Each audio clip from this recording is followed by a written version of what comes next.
Get comfortable, settle in, maybe turn the lights down a little. Because for the next 4 hours, we're going to Springfield. Not the cheerful, sun-drenched Springfield of the opening credits, with its cheerful music and its couch gags and its familiar yellow faces. We're going somewhere deeper than that. We're going to the version of Springfield that hides underneath the jokes. The version that's been quietly building its case for 36 years, episode by episode, detail by detail, mystery by mystery, waiting for someone to sit still long enough to notice what it's actually been saying. The Simpsons is the longest-running animated series in the history of American television. 36 seasons, 788 episodes, decades of stories about the same family in the same house, on the same street, in the same impossible town. And in all that time, across all of that content, the show has accumulated something that most people have never stopped to examine: a web of buried mysteries, a network of unresolved storylines, a series of deeply strange details that the show drops into frame and then never mentions again, as if it's trusting you to notice them on your own and draw your own conclusions. Tonight we're going to do exactly that. We're going to move slowly, we're going to take our time, we're going to let Springfield breathe around us and look at it with fresh eyes. And what we find when we do that, what the show has been quietly building toward for over 3 decades, is something far stranger, far darker, and in its own way, far more beautiful than anything the show has ever said out loud. So let's begin. Let's start at the very foundation of everything strange about Springfield. Let's start with the thing that explains everything else, if you're willing to follow the logic all the way to its conclusion. Let's start with the power plant. Section 1. The nuclear power plant and the mutation of Springfield. There is a building that sits at the edge of Springfield. You've seen it thousands of times if you've watched this show. It appears in the opening credits, 2 enormous cooling towers rising against the sky. Their silhouettes so familiar by now that most people stopped actually looking at them somewhere around season 3. They're just part of the scenery, part of the furniture, part of the landscape of a town that most people treat as a comfortable, familiar place. But the Springfield nuclear power plant is not a comfortable thing. It is not a safe thing. And the more carefully you examine the evidence the show has been laying out across 36 seasons, the clearer it becomes that the plant isn't just a workplace, or a background detail, or a source of jokes about safety violations. It is the explanation for everything. Let's establish the facts first, because the facts alone are extraordinary. The Springfield nuclear power plant is a 2-unit pressurized water reactor facility. It is owned and operated by Charles Montgomery Burns, a man whose age the show places, conservatively, somewhere well past 100 years old. The plant is the primary source of electrical power for the entire town of Springfield. Every home, every business, every school, every hospital in town draws its power from those 2 cooling towers. The town is economically dependent on the plant in the most fundamental possible way. Without the plant, Springfield ceases to function. This is worth sitting with for a moment, because it means something important. It means that every resident of Springfield has a personal stake in the continued operation of the plant. Not just the people who work there, not just the people who live directly downwind, but every single person in town. Their lights run on plant power. Their heat runs on plant power. The school their children attend, the hospital where they receive treatment, the businesses where they work, all of it, connected back to those 2 cooling towers. The town and the plant are not separate things.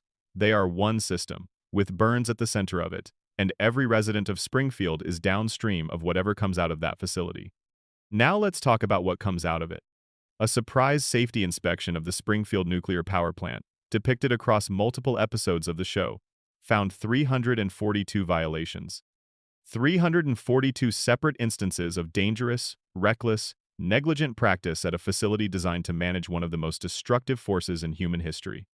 The estimated cost to bring the plant into compliance with even basic safety standards was $56 million. And Charles Montgomery Burns, a man whose personal fortune is described across various episodes as running into the billions, refused to spend it. He didn't refuse because he couldn't afford it. He refused because spending the money would mean acknowledging that the violations existed. And acknowledging that the violations existed would mean someone might start asking questions. Questions about what those violations had already done. What they had already leaked, what they had already contaminated, what they had already done to the air and the water and the soil of the town that had been living in the shadow of those cracked cooling towers for decades. The violations themselves are not minor. This is important to understand. We're not talking about paperwork errors. We're not talking about outdated fire extinguishers or unlabeled storage closets. The show depicts radioactive waste being dumped directly into bodies of water that Springfield residents fish in and drink from. Radioactive material being deposited on children's playgrounds. Plutonium being used casually as a paperweight on an employee's desk, sitting there in the open air, radiating its invisible damage into anyone who comes near it. Cooling towers held together with chewing gum. Rats running through the facility that glow visibly in darkness, their biology so contaminated by proximity to the reactor that their own bodies have become radioactive. And then there is the detail that the show drops once, quietly, in the background of a scene and never returns to. Human skeletons in the basement. Not props, not decoration. Human skeletons in the basement of an active nuclear power plant. The show presents them, the camera acknowledges them, and then the episode moves on. Nobody in Springfield asks who those people were. Nobody investigates. Nobody files a report. The safety inspector responsible for catching exactly this kind of thing looks at a room full of human remains in a nuclear facility and apparently notes it as one of 342 violations and moves on with his clipboard. And that brings us to the safety inspector himself. Because the man whose literal job it is to stand between Springfield and radioactive catastrophe, the man whose professional responsibility is to ensure that none of this leaks out into the town, is Homer Simpson. Homer Simpson. A man whose IQ the show's own creator has stated is approximately 55. A man who, as revealed in a memorable Season 12 episode, has had a crayon lodged in his brain since childhood, physically and mechanically reducing his cognitive function for his entire adult life. A man who sleeps regularly at his workstation. A man who once caused a nuclear incident by throwing a donut into the reactor core to see if it would grow bigger. A man who, by the show's own accounting, has made 742 documented errors in his professional capacity, each one of which should, under any rational system of employment, have resulted in his immediate termination. Homer is not just bad at his job. Homer is catastrophically, historically, legendarily bad at his job. And he has been doing that job, or failing to do it, for the entirety of his adult life. This is the situation. A plant with 342 violations. An owner who refuses to fix them. A safety inspector whose brain is physically impaired. And a town that has been drinking the water, breathing the air, and eating the fish downstream from all of it for decades. Now let's look at what the show says happened to Springfield as a result. In Season 2 of the show, a fisherman pulls something unusual from a river near the power plant. It's a fish. Specifically, it's a three-eyed fish, which the episode names Blinky. Blinky becomes national news within the show's universe. A gubernatorial candidate uses Blinky as the centerpiece of an argument that Burns is poisoning the local environment. The story gets enough traction that Burns is forced to appear on live television and eat the fish to demonstrate its safety. He sits down, he takes a bite, he smiles for the cameras, and the town watches and moves on. Nobody conducts a follow-up study. Nobody tests the water table. Nobody looks at a visibly mutated fish pulled from a river downstream from an actively leaking nuclear facility and thinks to ask the obvious question, which is, if the fish have three eyes, what is happening to the people drinking from the same water? The answer, it turns out, has been visible in every single frame of the show since its very first episode. You just have to look at the residents themselves. Homer Simpson. Let's look at Homer carefully, with fresh eyes, as if we're seeing him for the first time. He has a skull shape that does not conform to human biology. His overbite is severe enough to qualify as a structural abnormality. His eyes bulge from their sockets in a manner that no medical professional would describe as normal. He has 4 fingers on each hand. Not 5. 4. And his body, despite being subjected to physical trauma that would kill a normal human being multiple times over, heals at a rate that defies biological explanation. The show has depicted Homer being shot, electrocuted, falling from cliffs, being struck by cars, surviving explosions, being crushed, burned, battered, and broken in ways that should be fatal. And every time he recovers, not just survives, recovers, walks away, shows up the next day. His body absorbs damage that would be lethal to any normally functioning organism, and it bounces back as if nothing happened. Marge Simpson. The same bulging eyes, the same four fingers. Hair that defies not just aesthetic convention, but the laws of physics, growing straight upward in a perfect tower that has maintained its exact shape for 36 years without any visible structural support. Marge was briefly employed at the plant herself. She was in that facility. She was exposed to whatever is in those walls and those vents, and that water. And their children, Bart, Lisa, Maggie. All born in Springfield, all raised in Springfield. All drinking the same water, breathing the same air, living in the shadow of those cooling towers every day of their lives. And every one of them displays physical characteristics that do not appear in normal human populations. The hair that maintains impossible shapes without product. The overbites. The eyes. And the skin. That yellow skin. Every resident of Springfield has the same yellow skin. Not a slightly warm complexion. Not a gentle tan. Yellow. The specific, saturated, impossible yellow of a body that has been altered in some fundamental way. And here is the detail that makes this theory click into something that is very hard to dismiss. When guest characters visit Springfield, when celebrities appear in episodes, when characters from outside the town arrive as visitors, they look different. Not slightly different. Fundamentally different. Their proportions are more natural. Their eyes are more normally shaped. Their features more closely resemble actual human anatomy. The show draws outsiders with more realistic proportions than it draws Springfield residents. Their skin is not yellow. The standard explanation for this, the one that most people have accepted without thinking too hard about it, is that it's just the art style. That's how The Simpsons looks. Yellow skin is part of the show's visual language. The guest characters look different because the show is acknowledging the contrast between its stylized world and the more realistic-looking visitors. But consider what that explanation actually means within the logic of the show's own universe.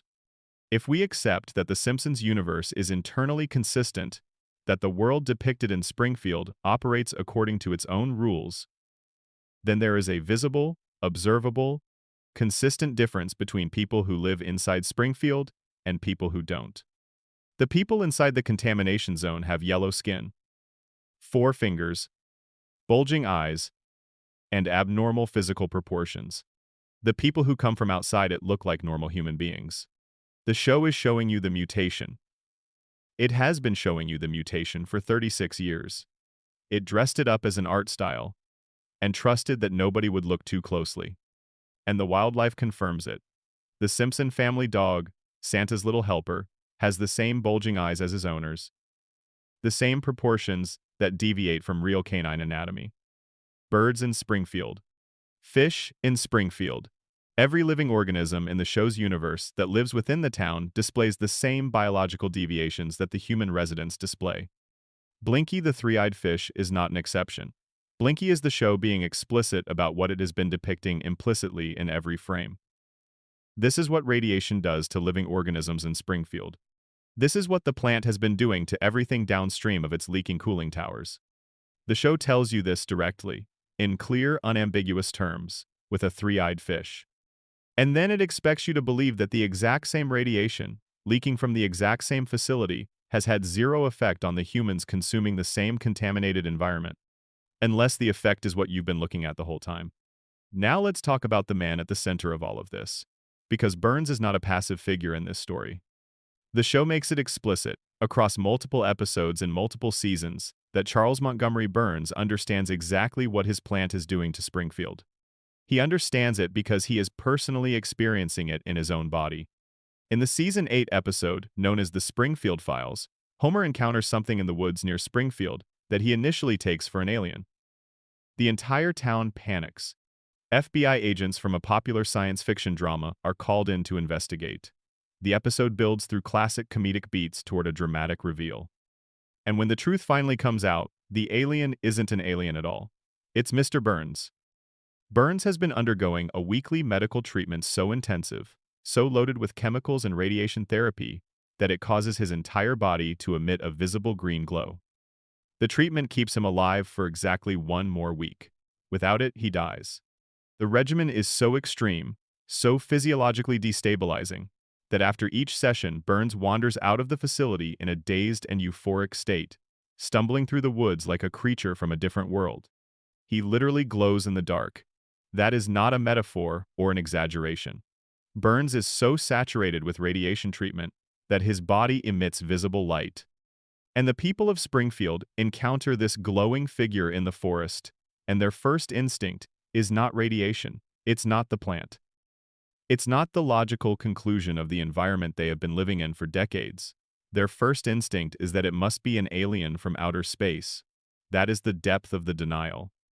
That is how completely the town has sealed itself off from the implications of what surrounds it. Burns is not unaware of any of this. Burns funds private medical research. He has personal physicians.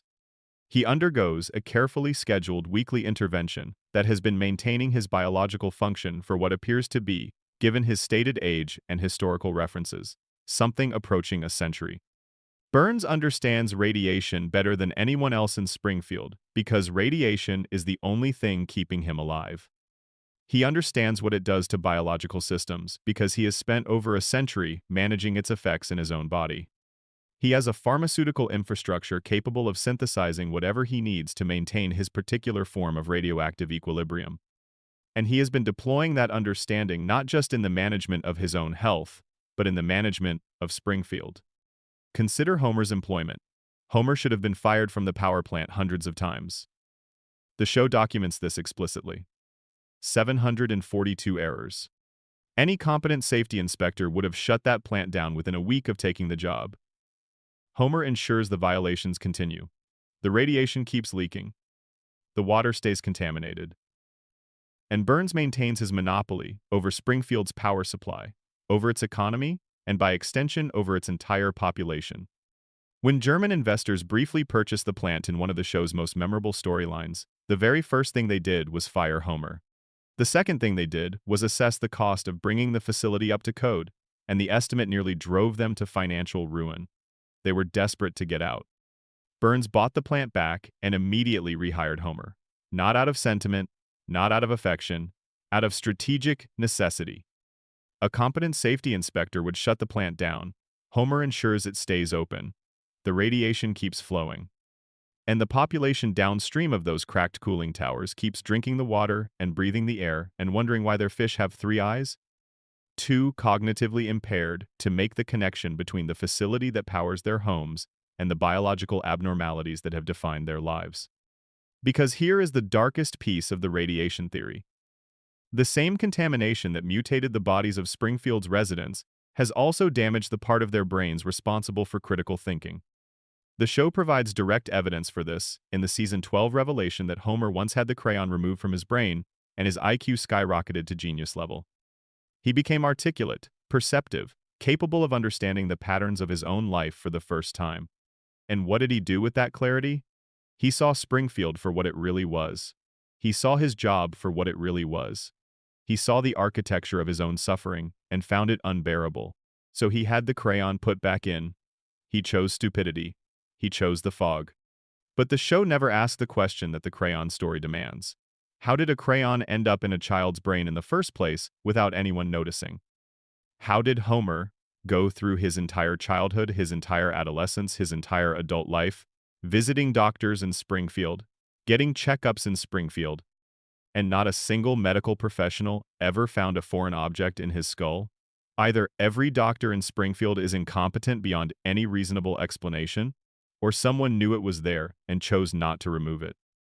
And if the medical establishment in Springfield is compromised, if the healthcare system of the town is connected to the same infrastructure that Burns controls, then Homer's crayon is not just a physical object.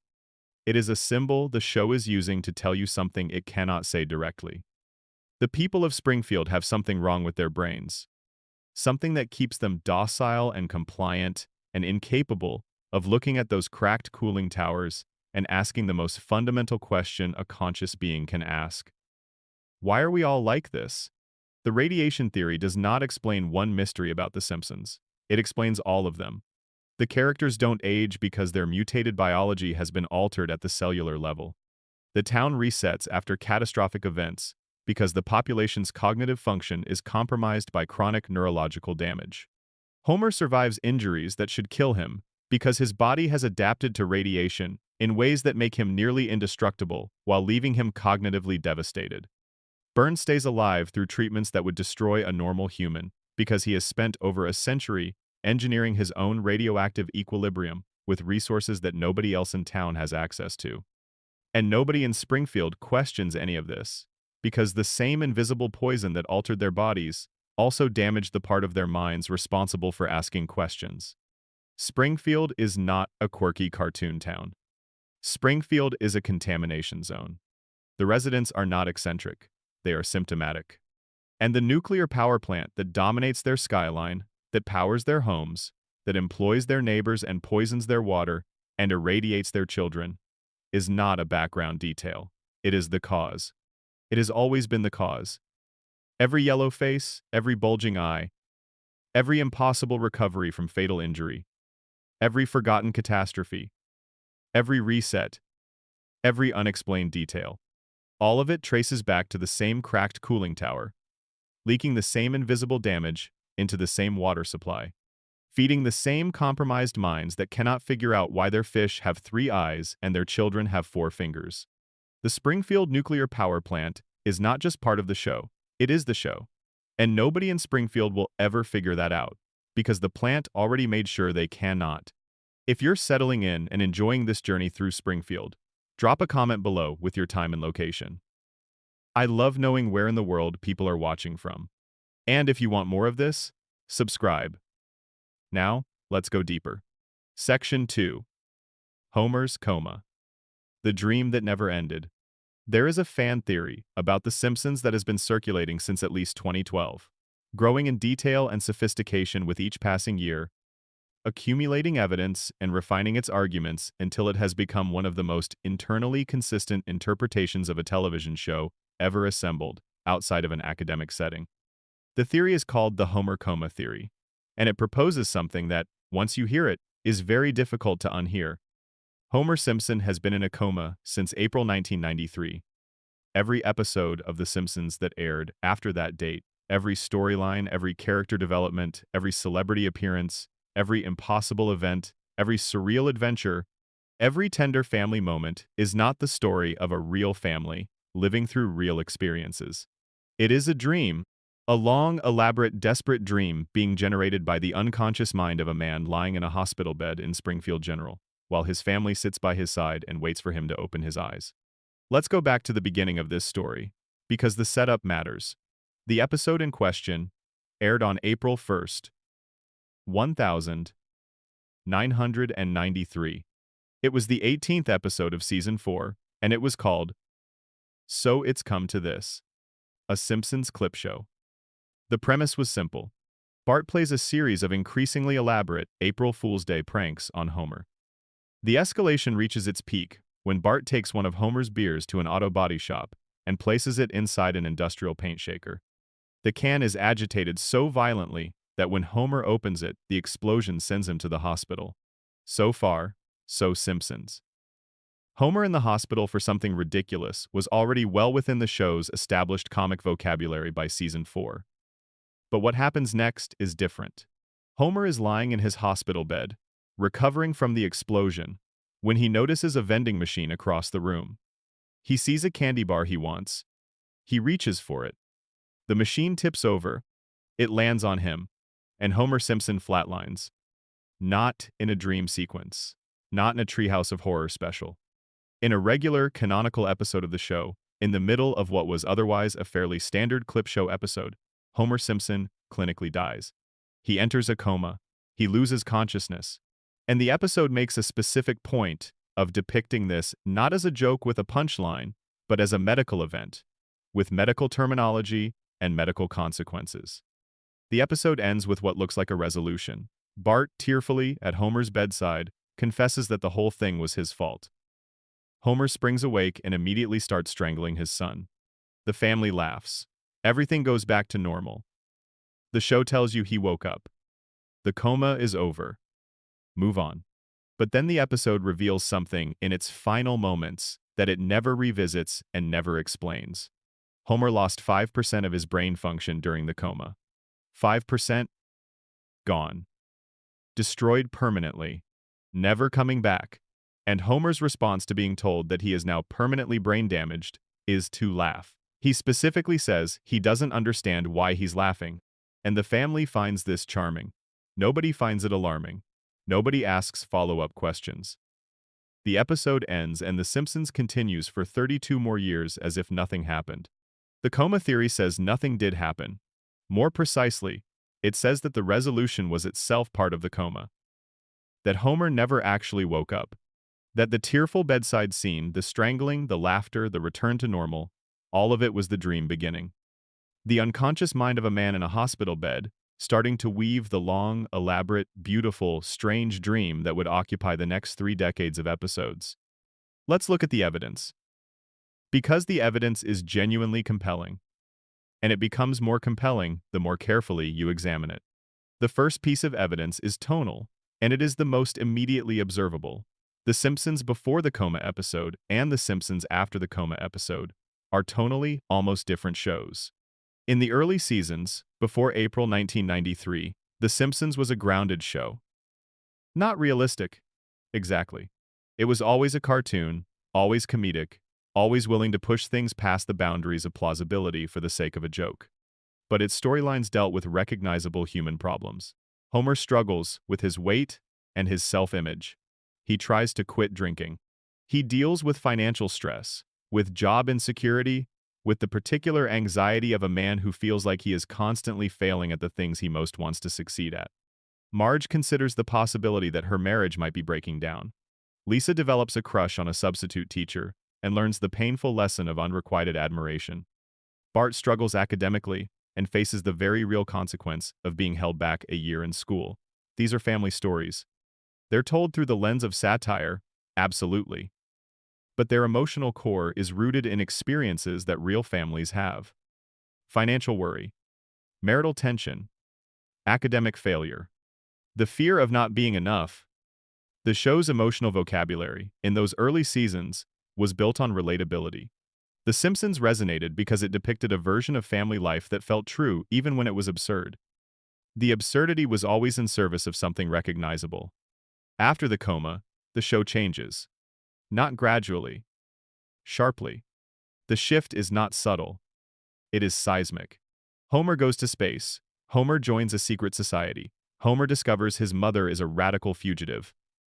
Homer meets God, not once but twice, in the span of a few seasons. Homer becomes the leader of a vigilante group.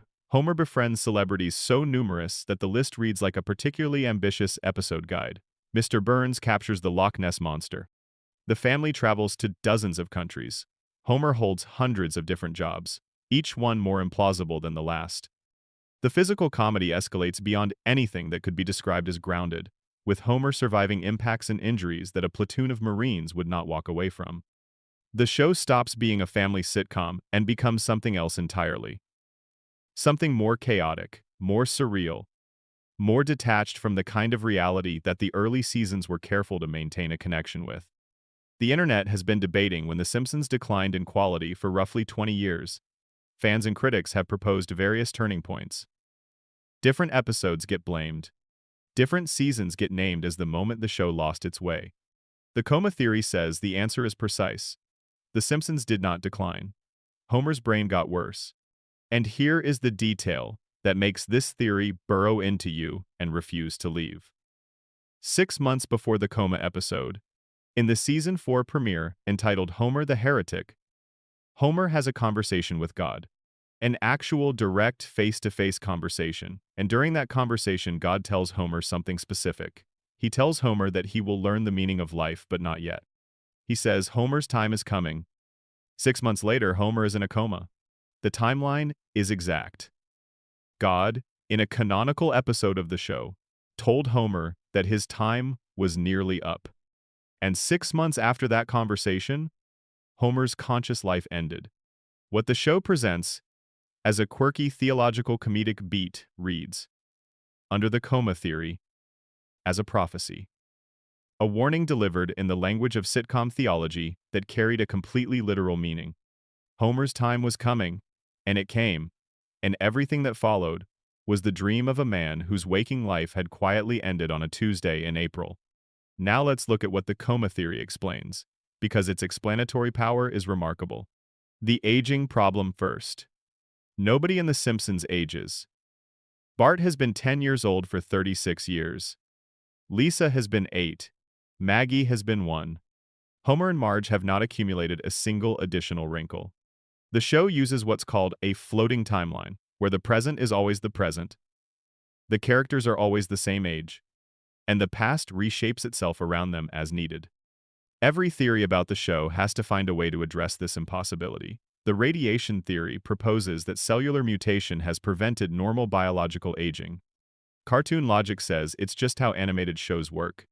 The coma theory has the simplest and simultaneously the most devastating answer of all.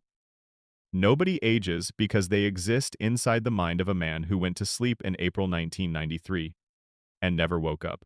Of course, his children don't age. His unconscious brain cannot imagine them growing up because he wasn't there to see it happen.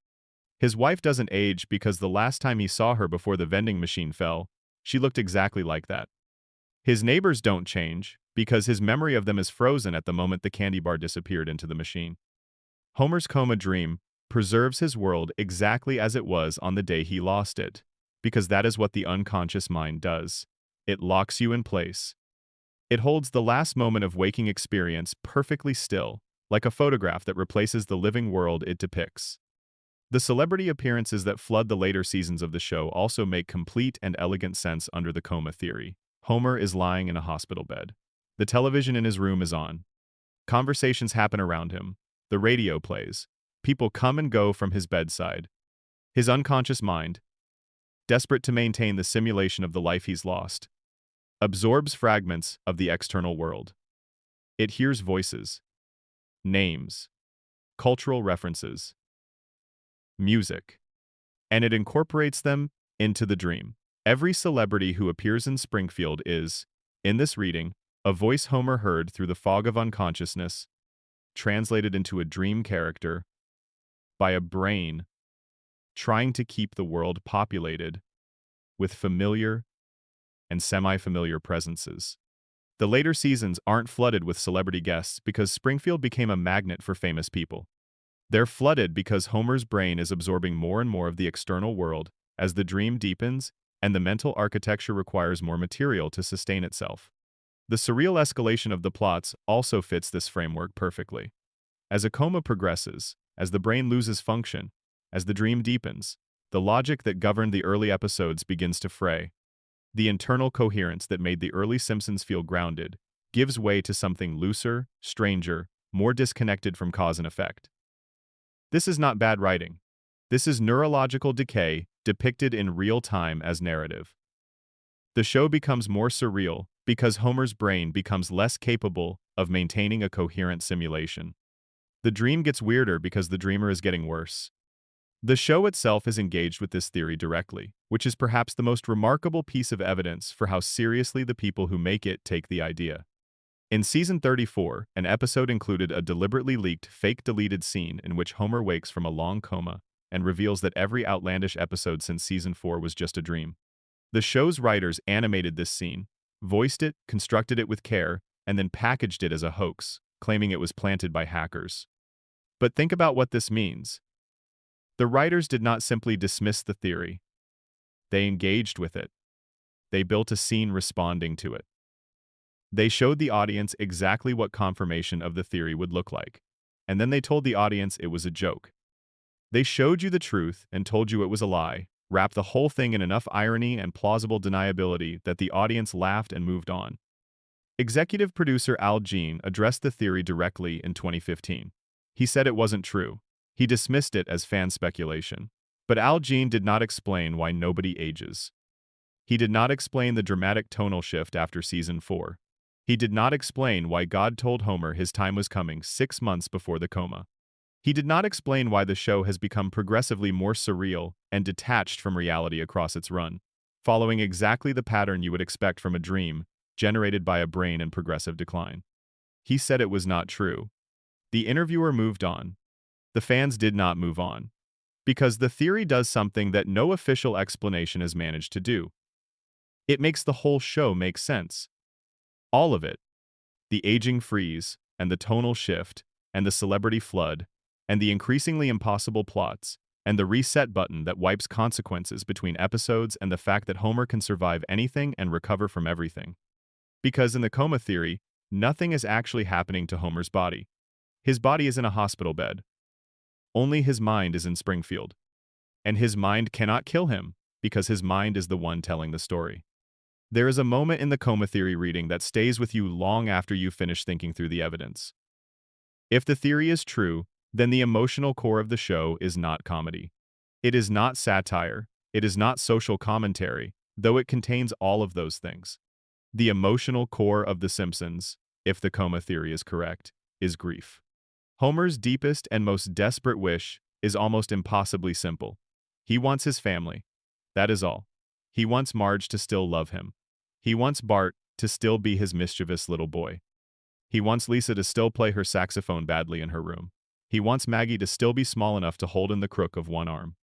He wants the noise, and the chaos, and the discomfort, and the love of a house on Evergreen Terrace to keep going forever. And in the coma, it does. The dream gives him everything he wants. His family preserved in amber. His children who never grow up. His wife who never leaves. His life that never ends. Homer's coma is not a nightmare. It is the only version of paradise that a man like Homer Simpson would ever think to ask for. A house where the kids are always young, and the beer is always cold, and nobody ever has to say goodbye. Every time Homer survives something impossible. Every time the world resets to normal. Every time the credits roll. And everything goes back to the way it was. It is not lazy writing. It is the dream refusing to end. It is an unconscious man's mind, using the last of its resources to hold on to the only thing it ever really cared about. It is a father who cannot let go. And that interpretation of the show, that reading of 36 seasons of jokes and adventures and couch gags, transforms every episode from a comedy into something much quieter and much sadder and, in its own way, much more profound. Homer Simpson has been dreaming since April 1993. And every episode you have ever watched since then is a love letter from an unconscious father to the family he cannot reach. Section 3. Who really shot Mr. Burns? The summer of 1995 was a cultural moment. It's worth understanding the scale of what The Simpsons attempted that year, because it was genuinely unprecedented for an animated television show. The series pulled off something that had never been tried in the medium before. A genuine mystery. A real whodunit. An honest-to-goodness cliffhanger, designed and promoted with the specific intention of getting the entire American viewing public to play detective for the better part of an entire summer. The Season 6 finale, Who Shot Mr. Burns Part 1, aired in May 1995. Fox promoted it like a national event. America's Most Wanted, a long-running true crime program, produced a tie-in special called Springfield's Most Wanted, that treated the fictional shooting as a real unsolved case. The show's creators invited viewers to submit their guesses for the shooter, with the promise that the winner would be animated into an actual future episode. It was a puzzle designed to be solved. A mystery with clues embedded in the episode, red herrings carefully constructed, suspects given elaborate and plausible motives, and an answer that the writers insisted could be deduced from the available evidence. And the answer, when it came in September 1995 with Part 2, was Maggie Simpson. Baby Maggie. The 1-year-old. She found Burns's gun on the ground, it went off, and the richest man in Springfield spent several episodes recovering in a hospital bed from a bullet wound inflicted by an infant. The show committed to this answer. The writers stand behind it. The DVD commentaries treat it as settled and final. Maggie did it. Except the case was never really closed. And the more carefully you look at the evidence, the more the official answer starts to unravel. Let's go back to Part 1 and establish exactly what we know. Mr. Burns has, by the end of the episode, given every single person in Springfield a reason to want him dead. He stole an oil well from beneath Springfield Elementary School, destroying the school's budget. He shut down Moe's Tavern by bankrupting its owner. He destroyed the Springfield Retirement Castle by creating a sinkhole. He injured Santa's little helper, the Simpson family dog. And for his grand finale, He constructed a giant mechanical device that blocked out the sun over the entire town, forcing Springfield into perpetual darkness so that every resident would have no choice but to buy their electricity from his plant. This last move is worth pausing on because it is genuinely extraordinary in its scope and its cruelty. Burns did not just inconvenience the town, he stole the sky from them. He took the most fundamental natural resource available to every living thing on Earth, sunlight itself, and monetized it. He turned the act of existing in the world into a financial transaction with his plant as the only available service provider. When his longtime assistant Smithers protested this final act, Burns fired him on the spot, eliminating the last internal check on his behavior. By the time the town gathered at a public meeting to confront Burns, every person in Springfield had been personally wronged by the man. Homer, who had endured years of Burns being unable to remember his name despite Homer working directly for him, was visibly at a breaking point. The school's staff and students were furious about the oil well. The retirement community was homeless. Moe had lost his livelihood. Groundskeeper Willie had lost his job. Even Smithers, freshly fired after years of devoted service, was spiraling. Multiple characters were shown arriving at the meeting armed. The tension was thick enough to touch. Then Burns was shot. He staggered to the town sundial and fell, his hands landing on two specific letters. The ambulance took him away. The screen went black. America had to wait. Now let's talk about the contest, because this is the first place the official narrative starts to show cracks. Fox invited viewers across America to submit their guesses. Thousands upon thousands of entries were received. And according to the DVD commentary for the episodes, in a revelation that the show's own creators made and then apparently hoped nobody would think too hard about, not a single person from the randomly selected sample of contest entries guessed the correct answer. Not one. The person who was awarded the prize was chosen randomly from the sample pool, and because they hadn't actually gotten the answer right, they received a cash payment instead of being animated into an episode. The grand prize, the incentive that was supposed to demonstrate the contest's legitimacy, was quietly converted to money because there was no winner. The writers acknowledged on the commentary that they were aware of exactly one person who had posted the correct answer online on the night of the original broadcast.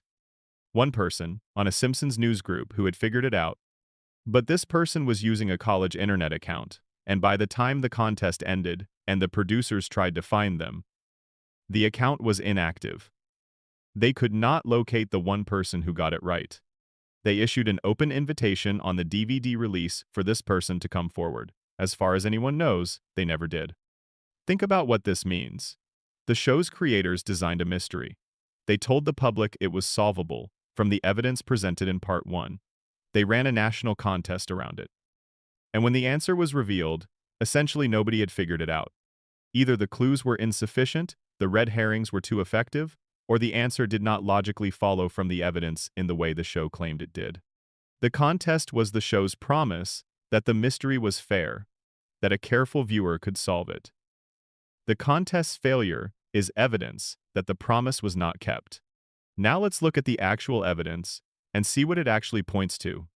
Burns falls on the sundial. His hands land on the letters W and S, or from his own perspective, M and S. The official reading is that Burns deliberately positioned himself to indicate his attacker's initials, M for Maggie, S for Simpson. But here is the problem. Burns himself stated, on the record, in the episode, that the positioning of his hands on those letters was not intentional.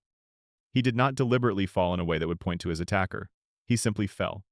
The sundial clue, the central piece of physical evidence that the show uses to justify its conclusion, was explicitly described by the victim himself as a coincidence.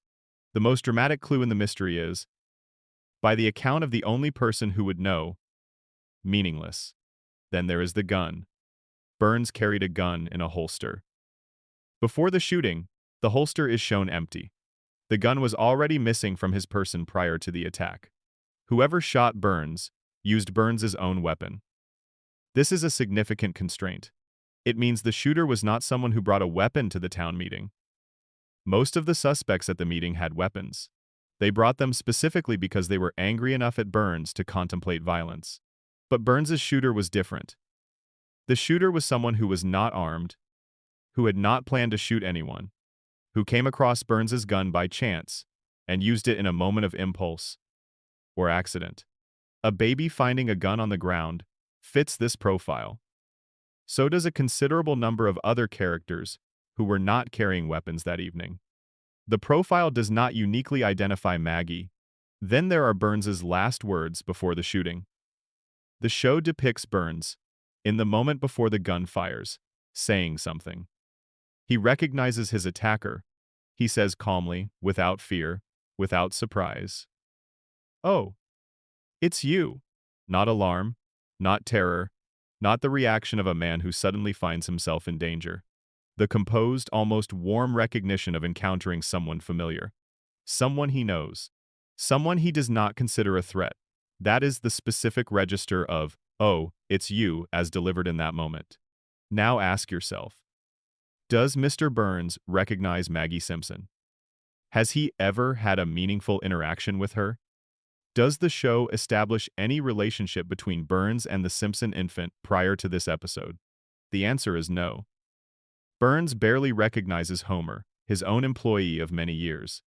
The idea that Burns would see a baby he has no established relationship with and respond with the specific, calm familiarity of, "Oh, it's you," does not track with either Burns's character or the show's established continuity.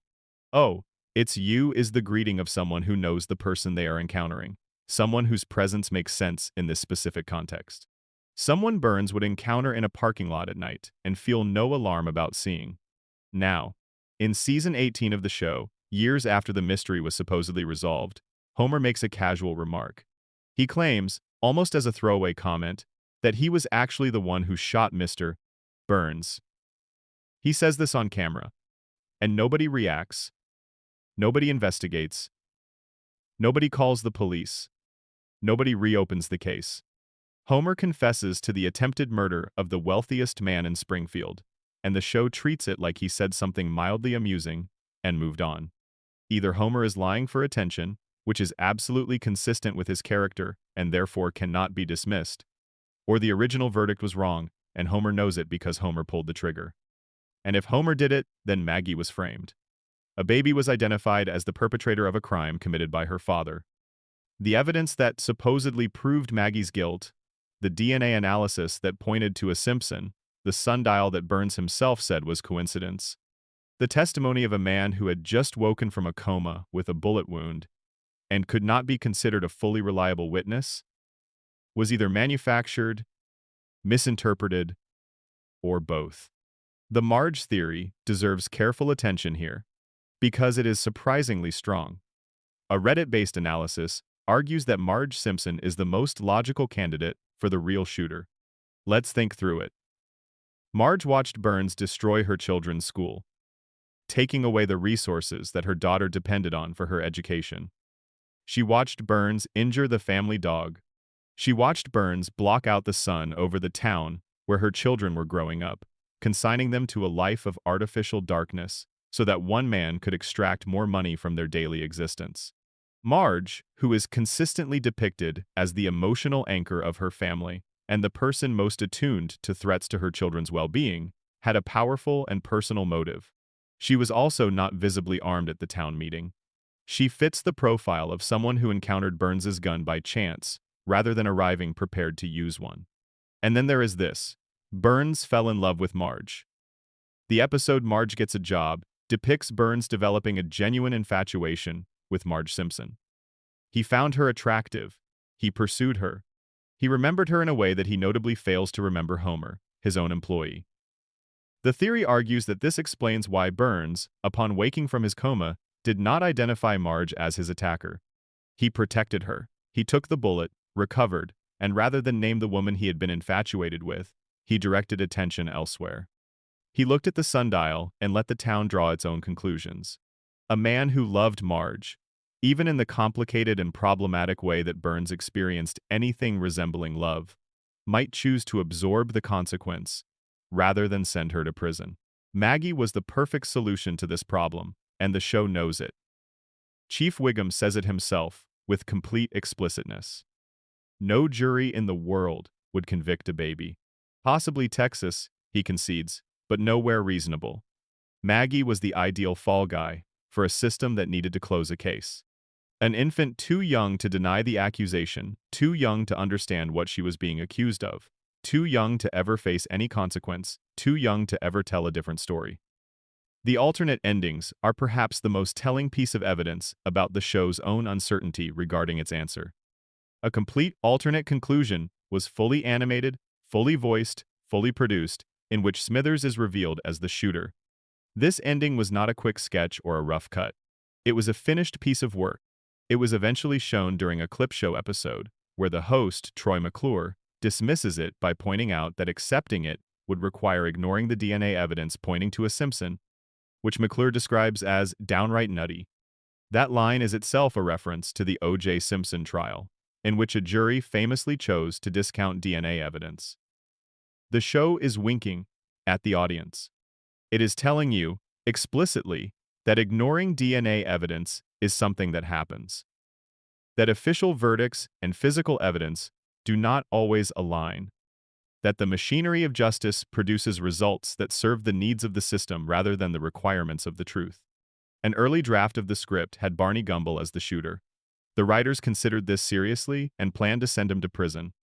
They abandoned it, but the existence of this option confirms that the answer was not predetermined by the clues. The clues were adjusted to fit whatever answer the writers eventually landed on. The mystery was reverse engineered.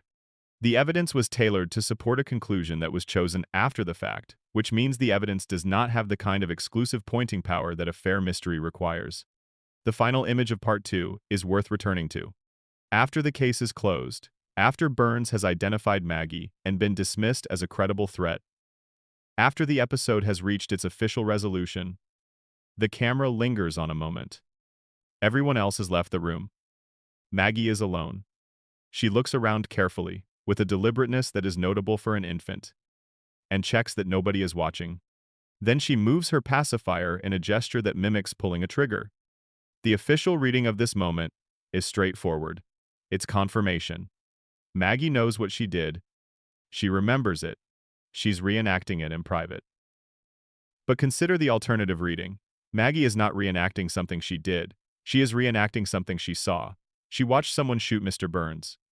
She watched the act in close proximity, as an infant present in that parking lot. And she is doing what babies do. She is mimicking what she observed. She is not confessing. She is remembering. The gesture is a witness's account, not a perpetrator's. Who really shot Mr. Burns? The official answer is Maggie Simpson. The show committed to it, and the writers stand behind it.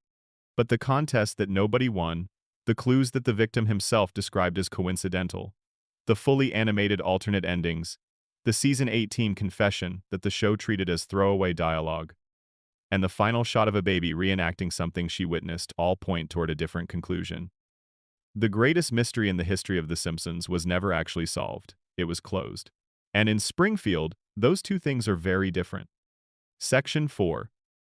The immortality of Mr. Burns. Charles Montgomery Burns should be dead. This is not a metaphorical observation. It is not commentary on his moral character or his business practices, though those would certainly warrant it. It is a straightforward biological statement. By any reasonable interpretation of the show's own continuity, by any reading of the evidence the show has provided about his age, his physical condition, and the various medical crises he has survived, Charles Montgomery Burns should not be alive. And yet he is. He has been for a very long time.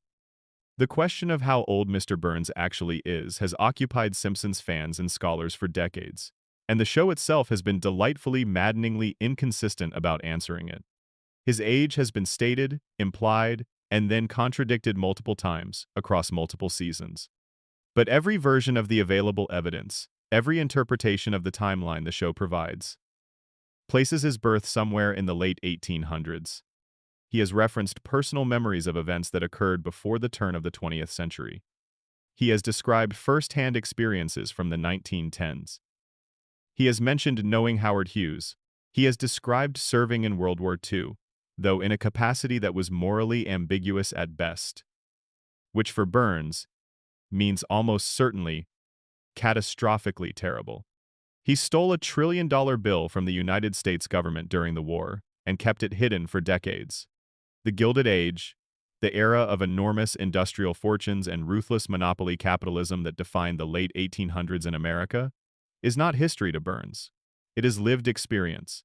He does not reference the Gilded Age the way an elderly person references their childhood. He references it the way you referenced last Tuesday, with the slightly impatient ease of someone who was there and found it unremarkable at the time. By the most conservative available estimate, Burns is well over 100 years old. By the more liberal readings of the show's inconsistent continuity, he could be approaching 140. And he does not merely exist at this impossible age. He functions. He runs a multi-billion-dollar corporation. He manipulates municipal politics. He orchestrates elaborate schemes that require sustained cognitive effort, long-term strategic planning, and an operational understanding of modern finance, modern law, and modern technology. His body is frail, certainly. His physical strength is essentially non-existent, to the extent that even a gentle breeze is occasionally depicted as a meaningful physical challenge. But his mind is sharp. His strategic intelligence is ruthless. Burns is arguably the most cognitively functional character in Springfield, operating with a clarity of purpose and a sophistication of method that nobody in town can match. And he has been operating at that level, apparently, for well over a century. Now, the show addresses the mechanism of his survival directly. We discussed it briefly in the context of the radiation theory, but it deserves its full examination here because the implications go far beyond that particular framework. In the Springfield Files, Homer witnesses Burns emerging from his weekly medical treatment. The treatment is so extreme, so physically demanding, so loaded with radiation therapy and chemical intervention, that it causes Burns's entire body to glow green. This is not ambient light. This is bioluminescence. Burns's body, after treatment, emits visible radiation. The treatment keeps him alive for exactly 7 more days. Miss a single session, and Burns dies. The margin for error is 0. Let's think about what kind of biology this describes. Burns is not sustaining himself through any normal process. He is being maintained artificially on a precise weekly schedule through a recurring medical intervention that appears to involve controlled radiation exposure. His life is managed the way you manage a machine, through scheduled maintenance, through careful calibration, through the constant adjustment of systems that would otherwise collapse. He is not a living organism in the conventional sense. He is a biological system that requires active external management to prevent terminal failure. The disease equilibrium that the show depicts in one of its most famous medical scenes adds another layer to this picture. A doctor, examining Burns, informs him that he has every disease known to medical science. All of them. Simultaneously, the doctor explains that these diseases exist in a state of perfect equilibrium within Burns's body. Each one cancels out the others. They are all present, all active, all theoretically lethal. But because they are all present at once, they create a biological gridlock. Three Stooges syndrome, the doctor calls it, comparing it to 3 people trying to get through a doorway at the same moment. None of them can pass through. The doctor concludes that Burns is, technically, the sickest man in the United States, but functionally indestructible because every single thing that should kill him is being blocked by every other single thing that should kill him. This is played as one of the show's great comedic moments. It is immediately and intuitively funny, and under normal circumstances, that is all it is. But consider it in light of the weekly radiation treatments. Burns's body is not maintaining this disease equilibrium through any natural biological process. The treatments are maintaining it. The controlled radiation exposure that keeps Burns alive is simultaneously keeping his diseases in perfect stasis, balanced against each other, preventing any single condition from gaining dominance. The treatments are not curing his diseases. They are managing them, holding them in a precise arrangement, like a master juggler keeping dozens of objects in the air at once, ensuring that the moment of systemic failure never arrives, because the radiation is always there to redistribute the load. Burns's body is a reactor. His weekly treatments are the equivalent of adjusting the control rods in a nuclear core to prevent a meltdown. The precision required is extraordinary. The expertise required to administer these treatments correctly, to hit exactly the right radiation dose to maintain the balance without tipping it, is not something that can be delegated to just anyone. Which brings us to Smithers, Wayland Smithers is Burns's devoted assistant. The show has explored their relationship from many angles across many seasons, and the most commonly discussed dimension of it is Smithers' unrequited love for his employer. That element is real and consistent, and the show handles it with more sensitivity than you might expect. But there is another dimension to their relationship that is less discussed and arguably more important. Smithers manages Burns's schedule. All of it. He ensures that Burns makes every weekly appointment. He monitors Burns's physical condition with a vigilance that borders on obsession, even by the standards of the most dedicated assistant imaginable. He is the logistical infrastructure that keeps Burns's life functioning, and the show has established repeatedly that if Smithers were ever removed from the picture, Burns would be helpless. Not emotionally helpless, not professionally helpless, physically helpless. Without Smithers managing the treatment schedule, Burns would miss a dose. The disease equilibrium would collapse. Every illness in his body would surge forward simultaneously, and the result would be immediate and total. Smithers is not devoted to Burns purely out of love, complex and real as that love appears to be. He is devoted because he understands, on a level that possibly nobody else in Springfield does, that his absence is a death sentence. Smithers knows how Burns stays alive. Smithers knows what happens without him. And that knowledge creates a bond that goes deeper than affection. It is the bond of necessity. Smithers is keeping Burns alive through logistical competence, and they both know it. Burns's connection to historical events opens further questions about the scope of what he has managed to achieve. The show has depicted Burns referencing or participating in an extraordinary range of historical moments. He served in World War II in a capacity that he does not discuss in detail, suggesting it was not a capacity he would be proud of. He stole from the United States government during wartime and evaded the consequences for decades. He attended Yale. He knew figures from the early 20th century as personal acquaintances. He has described the Gilded Age not as a historical period, but as the time when his family was doing things that one does when the world is arranged in a certain particular way. And the Burns family itself is a fascinating and underexplored element of this story. The show has established that the Burns dynasty extends back centuries, not decades. Centuries. They were the kind of wealthy that predates the Industrial Revolution, the kind of wealthy that built infrastructure and then charged everyone else to use it, the kind of wealthy that exists so far above accountability that the concept of legal consequence becomes theoretical rather than practical. Charles Montgomery Burns inherited this legacy and has been extending it for well over a century. The question the show never asks is whether Burns is unique, whether his impossible longevity is a personal achievement or a family tradition.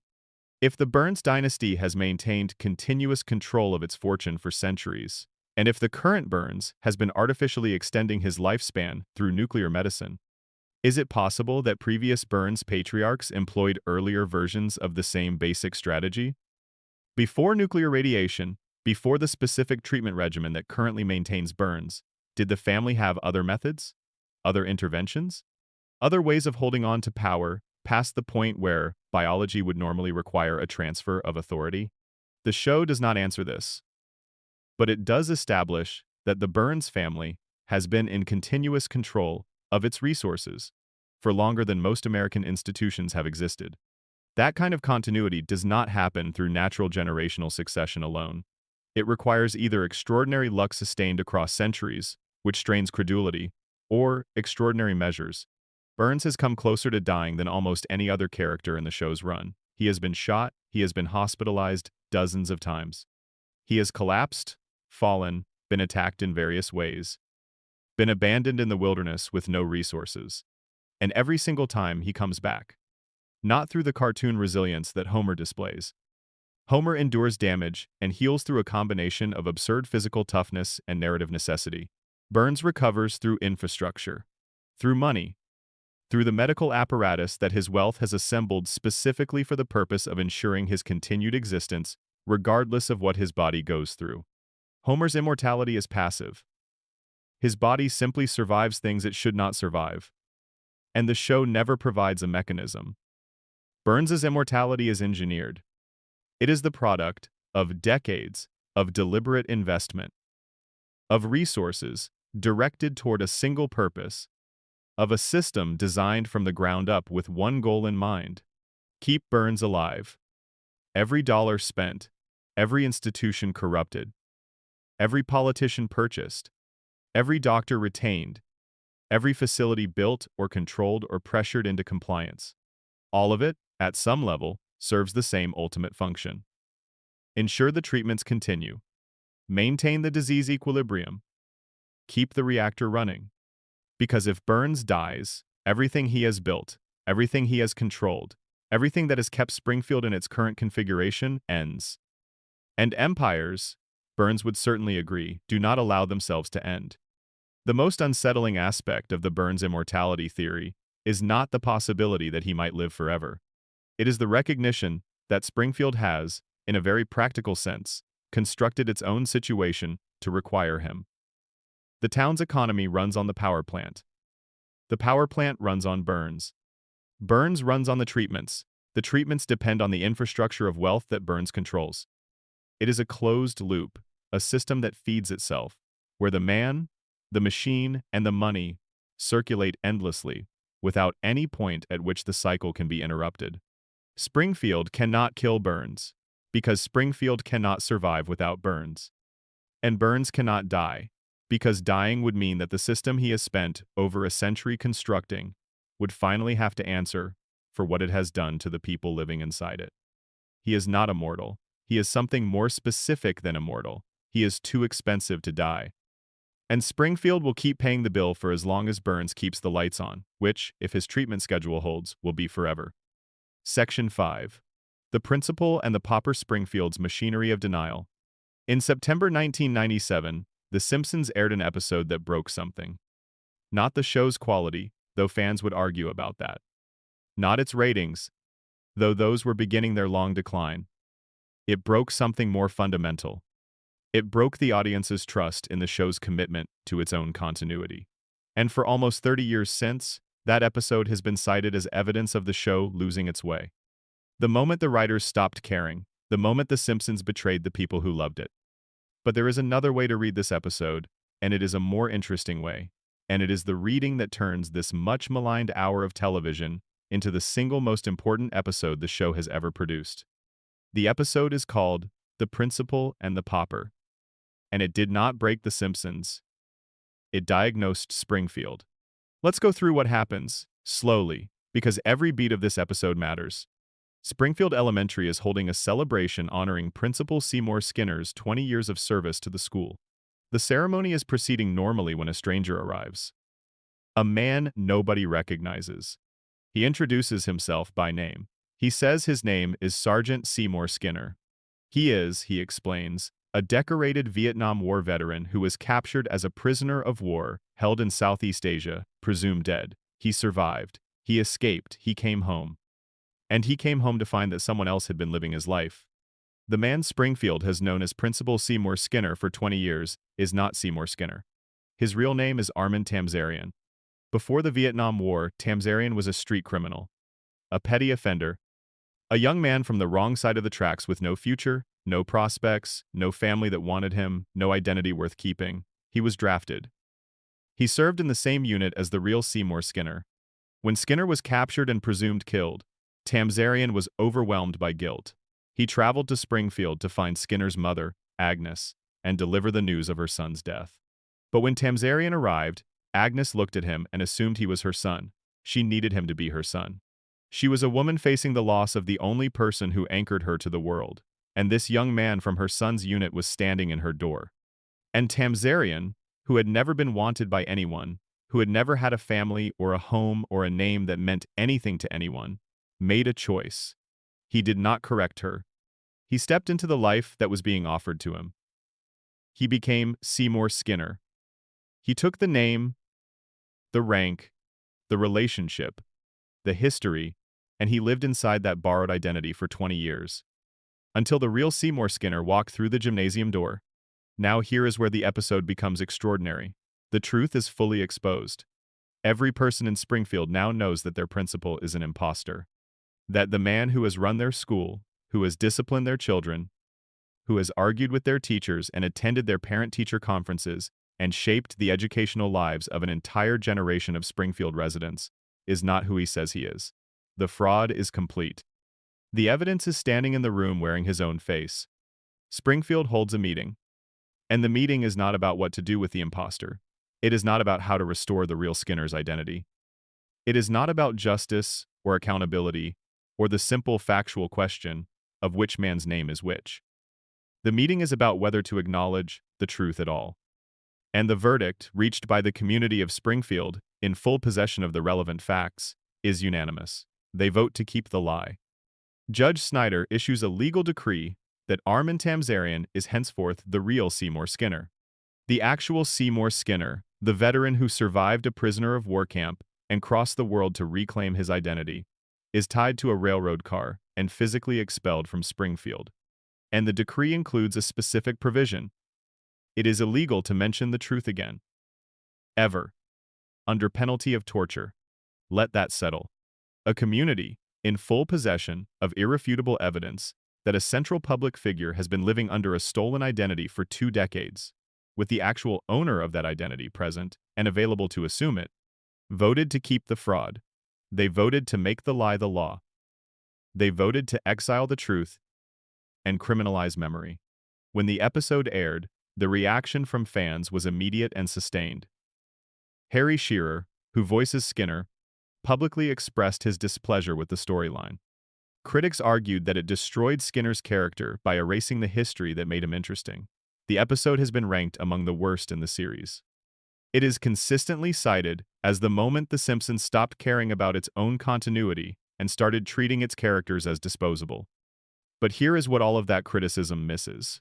Every single thing the critics found objectionable about this episode is exactly what makes it the most honest episode the show has ever produced. Springfield has always operated this way. The town has always chosen comfortable lies over inconvenient truths. The town has always voted, collectively and tacitly, to forget whatever doesn't fit the story it wants to tell about itself. The only difference between this episode and every other episode is that this episode showed you the mechanism. It showed you the vote. It showed you the legal decree. It showed you the physical expulsion of the truth teller from the community. It made explicit what the show has always left implicit. Every other time Springfield forgets something catastrophic. Every other time the town ignores a contradiction or resets to normal after something irreversible happens. It happens off-screen. Between episodes. In the unnarrated space between the credits of one story and the cold open of the next. The principal in the pauper is the one time the show let the audience watch the process in real time. And the process is disturbing. Consider how many times Springfield has experienced events that should permanently and irrevocably alter the town's reality. The town has been destroyed and rebuilt. It has been sealed under a glass dome by the federal government. It has survived nuclear near misses. It has experienced environmental catastrophes on a scale that would qualify as national emergencies. It has been subjected to alien encounters, attempted hostile takeovers, and the literal theft of the sun from its sky. And after every single one of these events, by the following episode, everything is back to normal. The catastrophe has not been processed, the trauma has not been integrated. The experience has simply not happened. The standard explanation for this is episodic television structure. Shows in this format do not carry consequences from one episode to the next, because the format does not require them to. The slate resets. The audience accepts this as a convention of the medium. But the principal in the pauper offers a different explanation. Springfield resets not because of episodic structure, but because the town collectively chooses to reset. Through an unspoken but operational social contract that says, we will not acknowledge what happened. We will maintain the agreed upon version of reality. We will treat the fiction as fact and the fact as criminal. And anyone who breaks this contract will be removed from the community. This is not a cartoon convention. This is how real communities function. Small towns in particular have a capacity for collective denial that is well documented and occasionally terrifying. Scandals get buried. Crimes get forgotten. Uncomfortable histories get rewritten into official narratives until the rewrite is the only version anyone remembers. The machinery of collective denial is not a fictional invention. It is a real human phenomenon. And Springfield's version of it is merely more explicit, more formalized, more legally codified than most real-world examples. The principal and the pauper didn't betray the Simpsons. It documented something that was already there. Think about the connections. If the radiation theory is correct, and the residents of Springfield are cognitively impaired by decades of nuclear contamination, the collective denial makes biological sense. They forget because their brains are damaged. They reset because the damage prevents the formation of long-term contextual memory. The vote to keep the lie isn't just social compliance. It's neurological incapacity expressed as policy. If the coma theory is correct, the denial has a different but equally complete explanation. Homer's dreaming mind cannot integrate information that would force the dream to end. If Springfield were to genuinely reckon with the dome, or the nuclear incidents, or the identity fraud of its own principle, the internal logic of the dream would collapse under the weight of acknowledged reality. The dream maintains itself by refusing to process anything that would force it to confront its own nature. The vote to keep the lie is the dream protecting itself. And if neither of those more elaborate theories is operative, if Springfield is just a town of people living with the consequences of Burns's environmental catastrophe and the social structures that enable it, then the collective denial makes perfect strategic sense without any additional explanation. If they acknowledge the pollution, they would have to confront the plant. If they confronted the plant, they would have to challenge Burns. If they challenged Burns, the economy that sustains every business and every household in town would collapse. The lie is not comfortable. The lie is necessary. The lie is the structural foundation of the town's ability to function. So they vote for it, every time. Collectively, tacitly, automatically. And anyone who refuses to vote for it gets expelled. The real Seymour Skinner was Springfield's canary in the coal mine. He arrived with proof that the official narrative was a lie. He had documentation, he had his own face, he had the most irrefutable evidence possible that things were not what Springfield had agreed they were. And the town's response was not gratitude, not correction, not the honest and difficult work of integrating the truth into the community's understanding of itself. The town tied him to a train. That is the show's most honest statement about how Springfield maintains its impossible reality. Through consensus, through denial, through the systematic identification and elimination of anyone who threatens the agreed-upon version of events. The community does not need Burns to enforce this. It enforces it on itself. Every resident participates in the maintenance of the fiction, because every resident has something to lose if the fiction collapses. Armin Tamzarian is still pretending to be Seymour Skinner. Springfield is still pretending that it's fine, and the real Seymour Skinner is somewhere out there, tied to a train, exiled from his own life. The last honest man in a town that made honesty illegal. Section 6. Maggie Simpson. The Silent Genius. There is a member of the Simpson family who has never held a conversation, never delivered a monologue, never explained her motivations or her methods, never once sat down with another character and laid out what she was thinking in the clear and legible language that television drama depends upon. She is 1 year old. She has been 1 year old for 36 years. And in that time, without saying a word that anyone was intended to hear, without being the subject of a single episode that positioned her as the protagonist in any conventional sense, Maggie Simpson has accumulated a record of achievement that exceeds every other member of her family combined. She shot a man. Not accidentally, not ambiguously, but with enough precision that the bullet found the richest and most powerful person in town and put him in a hospital bed. She led a rebellion in a daycare facility against an adult authority figure, coordinating other infants in a sustained campaign of resistance that succeeded in its objectives. She has saved her family from multiple life-threatening situations, often acting in moments when the adults around her were too panicked or too distracted to respond effectively. She has demonstrated problem-solving capabilities that would be remarkable in an adult, let alone in someone who cannot reliably walk from one side of a room to the other without falling. She has also, in one of the show's less discussed revelations, been tested and found to possess intelligence that does not fit on any standard scale designed for children of her developmental stage. And through all of it, she has said almost nothing. The story of Maggie Simpson is the story of the most intelligent person in Springfield, choosing, deliberately and strategically, to be invisible.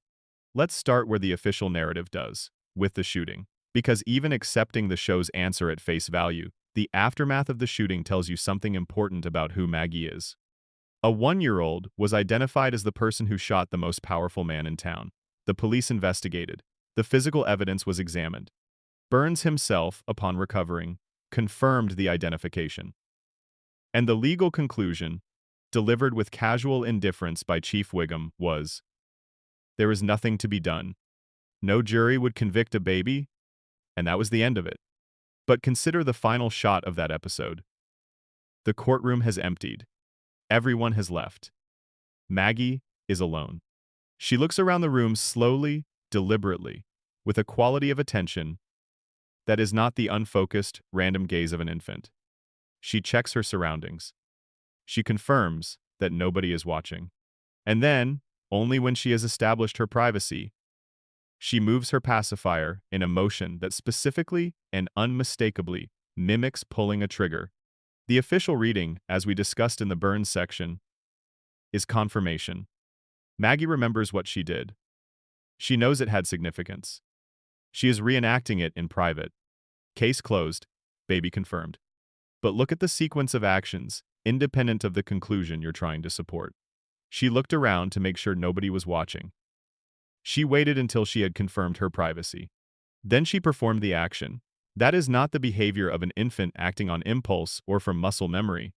That is the behavior of someone who understands that certain actions have consequences when performed in front of others, and who has made a deliberate calculation to perform this particular action only when unobserved. That requires situational awareness. It requires memory.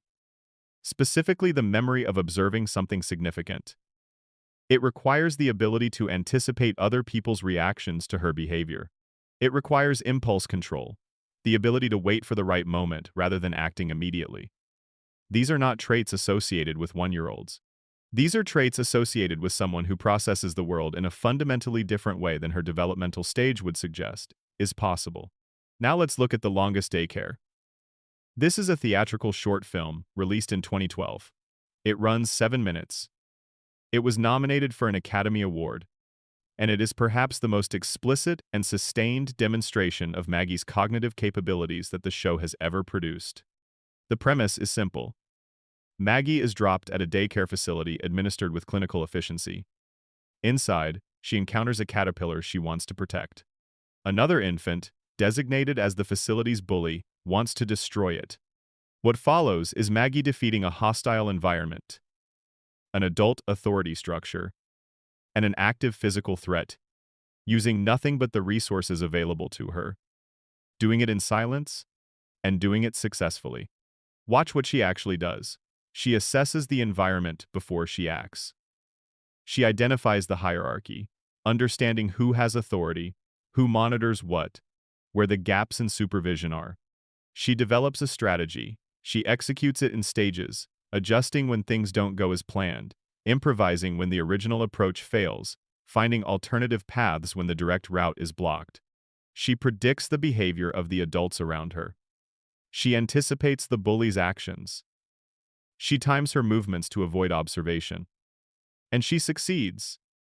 The caterpillar becomes a butterfly and is released. Maggie accomplished all of this using the motor skills of a 1-year-old. She falls. She stumbles. She cannot reliably walk from point A to point B without a digression to the floor. Her body is a genuine limitation on her effectiveness. But her decision-making is flawless. Every choice she makes is the correct choice. Every problem she encounters, she solves. Her intelligence compensates completely for every physical constraint her developmental stage imposes. She is operating, cognitively, at a level that her body cannot support. And she succeeds anyway. The show has tested Maggie's intelligence directly, across various episodes, using different instruments and different contexts. The results vary somewhat depending on the episode and the requirements of the story. But the pattern is unmistakable and consistent. Maggie's intelligence registers as extraordinary. Off the charts, beyond what the available tools can measure meaningfully. The show deploys this as a quick joke and moves on. But the joke has been made enough times, across enough seasons, in enough different contexts, that it is not a joke anymore. It is characterization. Maggie is genuinely and measurably and profoundly intelligent. The show tells you this repeatedly. And then it shows you a baby who still sucks on a pacifier and cannot walk down a hallway without falling over. The gap between what Maggie demonstrably is and what Maggie presents as is the central mystery of her character. And the most elegant explanation for that gap is the one that is also the most unsettling. Maggie is silent because she has decided to be silent. Consider what it would mean for Maggie to reveal herself. Consider what has happened to the other intelligent person in this family, the one who made the opposite choice. Lisa Simpson is brilliant. She is a genuine intellectual, a child with an IQ that dwarfs everyone in her household and most of the adults in Springfield. She has been awarded the second highest intelligence rating in Springfield's recorded history. She is a musician, a scholar, an activist, a person of genuine moral seriousness in a town where moral seriousness is punished. And what has that intelligence gotten her? Isolation. The particular loneliness of being the person in the room who understands what everyone else is missing. Mockery, because her seriousness reads as pomposity to people who are not capable of matching her. Dismissal, because authority figures, overwhelmed or threatened by her capabilities, default to condescension rather than engagement.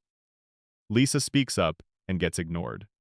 Lisa challenges the status quo and gets punished for the challenge.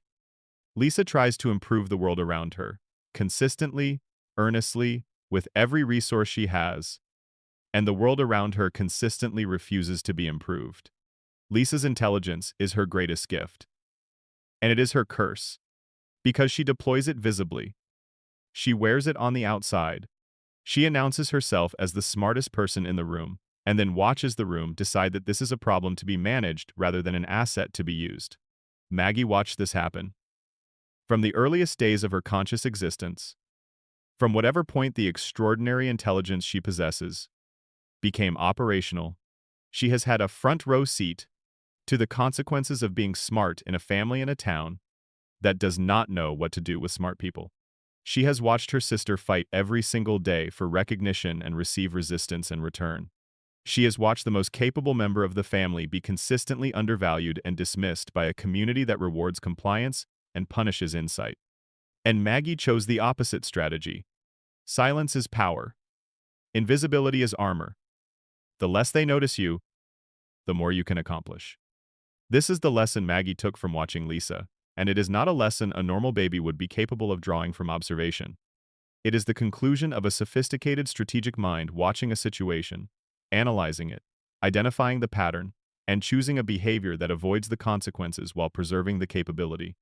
Think about what Maggie has accomplished by maintaining her silence and her apparently helpless presentation.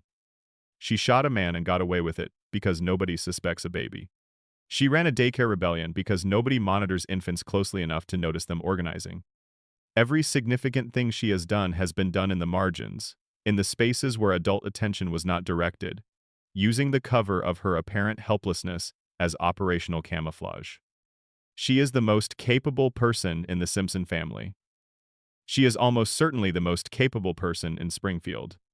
And she has spent 36 years making absolutely certain that nobody figures this out. Now connect this to the larger frameworks we have been exploring. If the radiation theory is correct, if Burns's contaminated environment creates mutations that affect each person differently, then Maggie represents one extreme of a spectrum that Homer represents the other end of. Homer's mutation diminished his cognitive capabilities to a level that the show describes as clinical disability. Maggie's mutation amplified hers to levels that cannot be properly measured. Same environment, same family, same contaminated water and irradiated air. But where the father's brain was reduced, the daughter's was enhanced. Homer and Maggie are two sides of the same radioactive coin. If the coma theory is correct, Maggie's extraordinary capabilities represent something else entirely. If Homer is dreaming, if every episode is the product of an unconscious mind trying to maintain an illusion of the family it has lost, then Maggie's genius is Homer's deepest hope for the child he cannot see growing up. He cannot watch her develop. He cannot hear her first real words, or see her first steps, or learn what kind of person she is becoming in real time. So in the dream, he makes her extraordinary. He gives her an intelligence that transcends her developmental stage. He makes her capable of things no actual baby could do. Because Homer needs to believe that Maggie will be okay without him. He needs to know that even in his absence, Even as he lies unconscious in a hospital bed, the smallest and most vulnerable member of his family has resources he does not need to provide. The resources are already there, built into her from the beginning, present and reliable, and more than equal to whatever the world brings. Maggie's genius, in this reading, is not a mutation. It is a prayer. An unconscious father's need to believe that his baby will be fine, that she was always going to be fine, that whatever happens, she was equipped for it. But Maggie's endgame, regardless of which framework you use to understand her, remains the show's last, truly unsolved mystery. We know what she has done.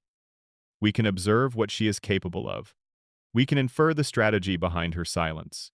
What we do not know is what she is waiting for. Because Maggie is clearly waiting for something. The intelligence is operational. The strategy is in place. The capabilities are beyond question. But the decisive action, the moment when all of that accumulated capability is deployed towards some ultimate purpose, has not come. 36 years of watching and processing and planning, and Maggie has not yet revealed what she has been building toward. Maybe she doesn't know yet. Maybe the plan requires more time, more information, more of the world, to show its cards before the response becomes clear. Maybe Maggie is the kind of strategic intelligence that does not act until the moment is perfect, and the moment has not yet been perfect enough. Or maybe the show will never tell us. Maybe Maggie's endgame is the one secret Springfield keeps that is never revealed, because the revelation would require giving her something the show has never given her. A voice? And the day Maggie decides to speak, to actually and deliberately use the language she is clearly capable of, will be the day the entire architecture of Springfield changes. Because if Maggie can speak, Maggie can ask questions. And the questions Maggie would ask, with 36 years of silent observation behind them, would be the questions Springfield has spent 36 years making it illegal to answer. Nobody will see it coming. That, more than anything else about her, is exactly how Maggie designed it. Section 7. The Simpsons predictions prophecy, pattern, or something stranger. Let's talk about the predictions. There is no element of the Simpsons phenomenon more visible in contemporary popular culture, more shared on social media, more discussed in casual conversation among people who have not watched the show in years, than the predictions. The idea that a cartoon sitcom that debuted in 1989 has been accurately forecasting the events of the real world for over 3 decades. That the writers of an animated comedy about a yellow family in a fictional town have somehow been describing the future. The examples are genuinely remarkable when you line them up. In the year 2000, 25 years ago now, The Simpsons aired an episode called Bart to the Future. The episode depicts a future in which Lisa Simpson has become the first female president of the United States. And in that same episode, in a throwaway line establishing the political context for Lisa's situation, her predecessor in the Oval Office is identified as Donald Trump. The episode aired 16 years before Trump won the presidential election of 2016. 16 years. The show depicted a Trump presidency as a satirical absurdity, as the kind of thing that could happen in a future America that had fully surrendered to the logic of celebrity and spectacle, and then America went ahead and made it happen exactly as the joke had predicted. The internet's response was instantaneous and enormous. Screenshots from the episode circulated endlessly. The meme Trump was president, and The Simpsons predicted it entered mainstream cultural consciousness and stayed there. People who had not thought about The Simpsons in years were suddenly asking the question, how did they know? The list continues. In a 1995 episode, Homer is shown using a device that resembles a modern smartwatch with near-identical functionality. In a 1994 episode, Homer travels to space with Buzz Aldrin, decades before commercial space tourism became an operational industry. In a 1998 episode, Homer encounters a mathematical equation that appears to anticipate the mass of the Higgs boson particle, which would not be experimentally confirmed until 2012.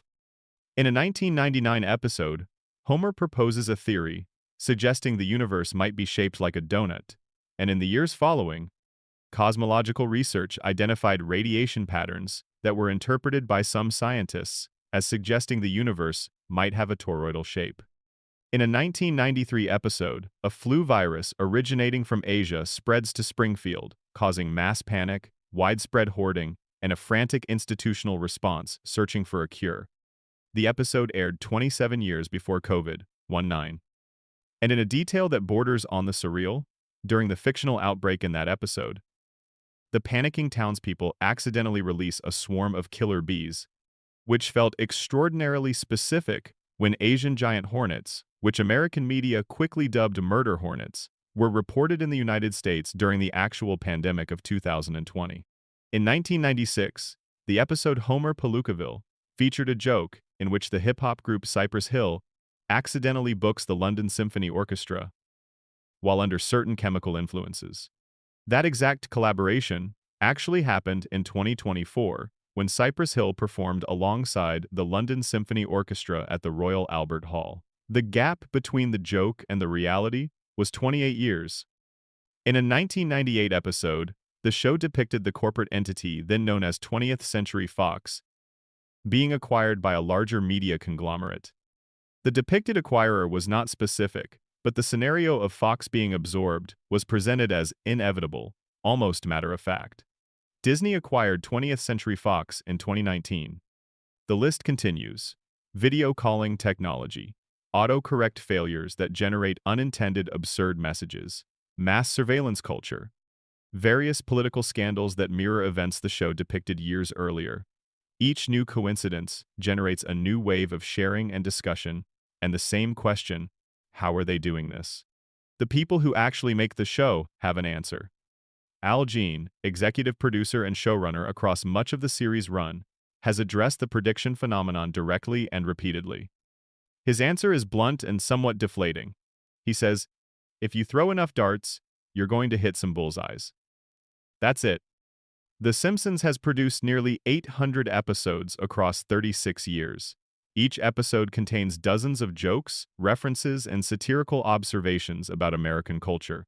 When you generate that volume of content over that length of time, statistical probability ensures that some of it will align with future events. Not because of prescience, because of mathematics. Producer Bill Oakley, who ran the show during several of its most celebrated seasons, offered an even more specific explanation. He pointed out that most of the apparent predictions are based on trends that were already visible when the episodes were written. The writers did not predict a Trump presidency out of nowhere. They observed that Trump had been publicly and semi-seriously entertaining the idea of running for office since at least the late 1980s, that his name and his particular brand of celebrity billionaire politics had been a fixture of American popular culture for years, and they extrapolated that trajectory to its logical and absurd extreme. They did not predict the Disney-Fox merger.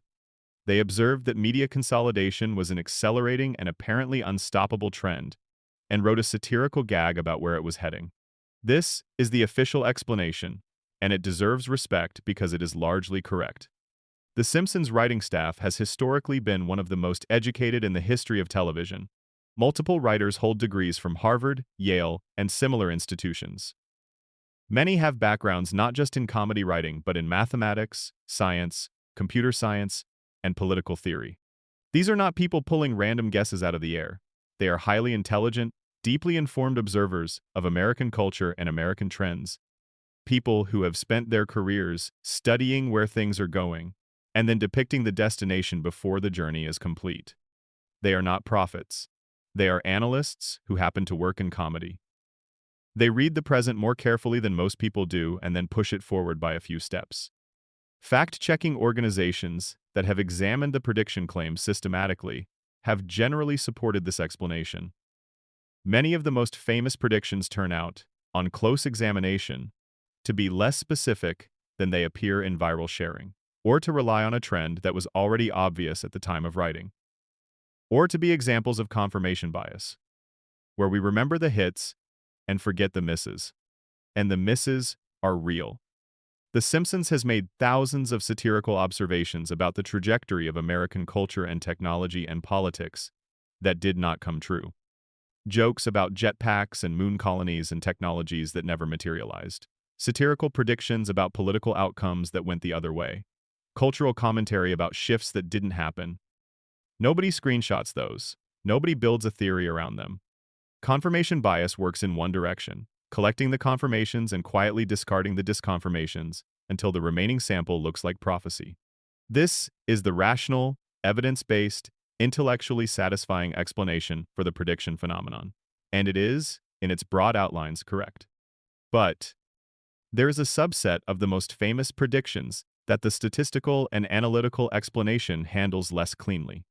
A group of coincidences that are so specific, so detailed, so precisely aligned with subsequent reality, that probability and trend extrapolation feel inadequate as complete explanations. The Trump prediction did not merely forecast that a celebrity might run for president. It specified Trump by name. 16 years before the election, and in some versions of the story, it depicted Trump descending an escalator in a moment that visually parallels the actual announcement he made in 2015. Not just the concept, the visual. The Cypress Hill prediction did not just imagine an unusual musical collaboration. It specified Cypress Hill and the London Symphony Orchestra, and the combination of the two, 28 years before the actual event. The Higgs boson equation has been analyzed by physicists who confirmed that the equation on Homer's blackboard does in fact predict a mass in the range that was eventually experimentally confirmed. This was not a vague illusion. It was a specific calculation that turned out to be correct.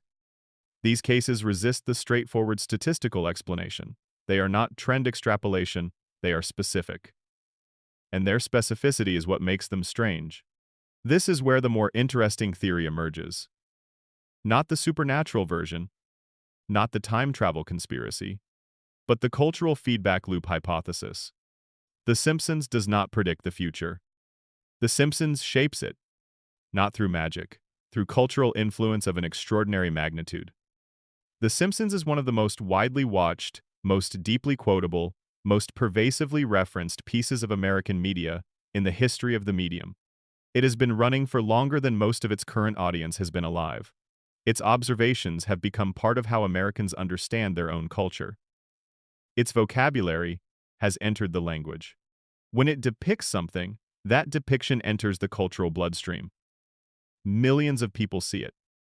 It becomes a reference point. It becomes the lens through which subsequent events are interpreted. When The Simpsons depicts a Trump presidency as a satirical impossibility, that image does not disappear. It circulates. It becomes part of what Americans mean when they think about the direction their country is heading. It makes the scenario legible in advance.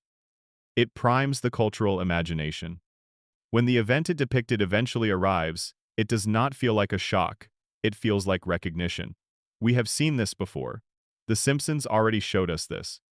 The show does not predict the Disney-Fox merger. The show makes media consolidation feel inevitable by depicting it as satire. When the merger actually happens, the cultural response is not shock.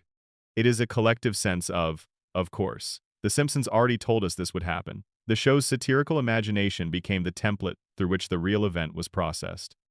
This is not prediction. This is the mechanism by which sufficiently influential art shapes the events it depicts. By making the scenario familiar before it happens.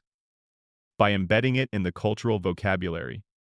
By giving people the conceptual tools to recognize and describe and ultimately accept the scenario when reality produces it.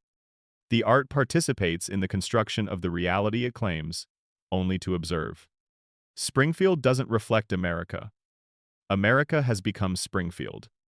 The show held up a mirror for 36 years, and we stared into it so long that we began to resemble what we saw. The nuclear power plant, run by a corrupt and immortal billionaire, a plant that poisons the town it provides for. An incompetent government that cannot find basic problems. A population too distracted and too comfortable to notice how systematically they are being exploited. An endless cycle of catastrophe and reset in which the same mistakes recur without apparent consequence. A collective amnesia that permits each new disaster to begin fresh, without the weight of the previous one. Springfield is not a prediction of where America was heading. Springfield is a diagnosis of where America already was when the show began in 1989. The predictions didn't require prophecy, they required attention. And there is one final piece of this that makes the phenomenon genuinely strange, even for people who have fully accepted the rational explanation. The Simpsons has also been wrong. Thousands of times. Jokes that didn't come true, predictions that failed. Satirical observations that the world declined to confirm. We don't remember those. We can't remember those. Not easily. Not in the same vivid way we remember the ones that landed. Confirmation bias is powerful, and the internet is its most efficient amplification system ever constructed. But try explaining that to yourself the next time a Simpsons clip from 1997 lines up with a headline from this week. Because the truth is, even knowing how the trick works, even fully understanding the statistical mechanics and the confirmation bias and the cultural feedback loop, it is still impressive to watch. 800 episodes, 36 years, thousands of satirical observations about the trajectory of American life, and enough bullseyes to make even the show's own creators pause sometimes and wonder if maybe, just maybe, they know something they shouldn't. Section 8. Mona Simpson and the Burns Conspiracy. 3 generations broken. For the first 6 seasons of The Simpsons, Homer's mother was dead. That was the official story. The one that Abe Simpson had maintained since Homer was a small child. He showed Homer a grave. He told him his mother was gone. And Homer, who needed the explanation to be true because the alternative was too painful to consider, believed him. He grew up carrying the particular weight of a child who lost his mother young, and everything about who Homer became as an adult was shaped by that absence. His desperate need to be liked, his clinginess, his terror of abandonment, his compulsive willingness to endure degradation and humiliation from anyone rather than risk losing the connection he has. His inability to confront authority, his emotional fragility beneath the surface bluster. All of it, every trait that defines Homer Simpson as a character, is a coping mechanism. A series of adaptations built around a wound that was inflicted when he was too young to process it and has never fully healed. Homer's personality is grief wearing a costume. In Season 7, the show revealed that the grief was built on a lie. The episode is called Mother Simpson. It aired in November 1995 and is widely regarded as one of the greatest episodes The Simpsons has produced. Homer, attempting to get out of working on a Saturday by faking his own death, ends up at the Hall of Records correcting the error, and there he discovers something that changes everything. According to municipal records, his mother is alive. She did not die. The grave Abe showed him belonged to a poet named Walt Whitman. Abe had been pointing at a famous writer's headstone for decades, presenting it as evidence of his wife's death, and Homer had never thought to look at the name on the stone. Homer finds Mona at a cemetery. She doesn't recognize him immediately. She hasn't seen him since he was a very small boy. She has been looking at a grave for 2 days that she believes belongs to her son, having heard a news report about Homer's fake death. And when the recognition happens, when Homer and his mother understand who they are to each other, it is one of the most quietly devastating scenes the show has ever produced. A grown man and his mother, separated for 27 years, meeting beside a headstone that belongs to neither of them. And then Mona tells him the truth about why she left. She did not leave because she stopped loving him. She did not leave because she wanted a different life, or because Homer was difficult, or because anything was wrong in the way the abandoned child always secretly fears something was wrong. She left because staying would have put Homer and Abe in danger, because the man who would become Homer's employer, the man Homer would spend his entire adult life working for without ever understanding the connection, had destroyed her life and forced her underground. The story goes back to 1969. Mona Simpson was ordinary, a housewife, married to Abe, mother of a small boy named Homer, living quietly in Springfield while the world outside was going through the social upheavals of the late 1960s. The civil rights movement, the anti-war protests, the counterculture that was fracturing American society into competing visions of what the country should become. And then something changed. The show depicts it with the particular comedic exaggeration it uses for historical sequences, but the emotional weight is real. Mona was radicalized. She joined a group of activists, and their target was specific and deliberate. They targeted a biological weapons laboratory owned by Charles Montgomery Burns. Let that sentence sit for a moment. Burns did not just own a nuclear power plant. Burns owned a germ warfare facility, a laboratory in Springfield dedicated to the development of biological weapons, in the same town where he would later build a nuclear reactor with 342 safety violations. In the town where Homer would grow up and go to school and eventually start a family. Burns was manufacturing weaponized pathogens in the middle of a residential community. Mona and her group broke into the lab. They deployed what the show describes as an antibiotic bomb, a device designed to destroy the biological agents stored in the facility. The raid worked. The agents were neutralized. During the confusion, they accidentally cured the asthma of the security guard, who happened to be a young Clancy Wiggum, who would go on to become Springfield's police chief. The destruction of Burns's weapons was accomplished. And then Mona made a mistake. As the group fled, she stopped to help someone who had been knocked down in the chaos. The person was Burns. She helped the man whose weapons she had just destroyed. She stopped. She looked at his face. And Burns looked back at hers. He identified her. He reported her to the FBI. And from that moment, Mona Simpson's life as she had known, it was over. She could not go home. She could not contact her family. She could not hold her son or explain to him why she was disappearing. She kissed Homer while he was sleeping and slipped away into a life underground. A life spent moving, staying invisible, never staying in one place long enough for Burns to find her. For 27 years, Homer woke up and his mother was gone. Abe told him she was dead. And Homer spent the next 3 decades as the person the lie made him. Desperate for approval. Terrified of loss. Constitutionally unable to confront the people who had the power to take things away from him. Burns didn't just take Mona's life away, he took Homer's. And the conspiracy deepens from there, because Burns did not simply report Mona to the FBI and move on. He pursued her actively for decades. He held a personal grudge against a woman who had destroyed something he had built. And when Mona finally returns to Springfield in the season 7 episode, Burns spots her almost immediately. Through a cab window, across a street, he recognizes her despite the years. He calls the authorities. The FBI arrives at the Simpson house. Mona has to flee again. Homer has to say goodbye to his mother for the second time, this time knowing why. This time knowing who was responsible. And Homer works for Burns. Homer has worked for Burns his entire adult life. Every paycheck Homer has ever received has come from the man who drove his mother underground when Homer was a small child. The person responsible for the core wound around which every aspect of Homer's personality has been organized signs Homer's check every week. And Homer does not connect these facts. He does not confront Burns. He does not quit. He does not process the relationship between the man who destroyed his family and the man he continues to serve.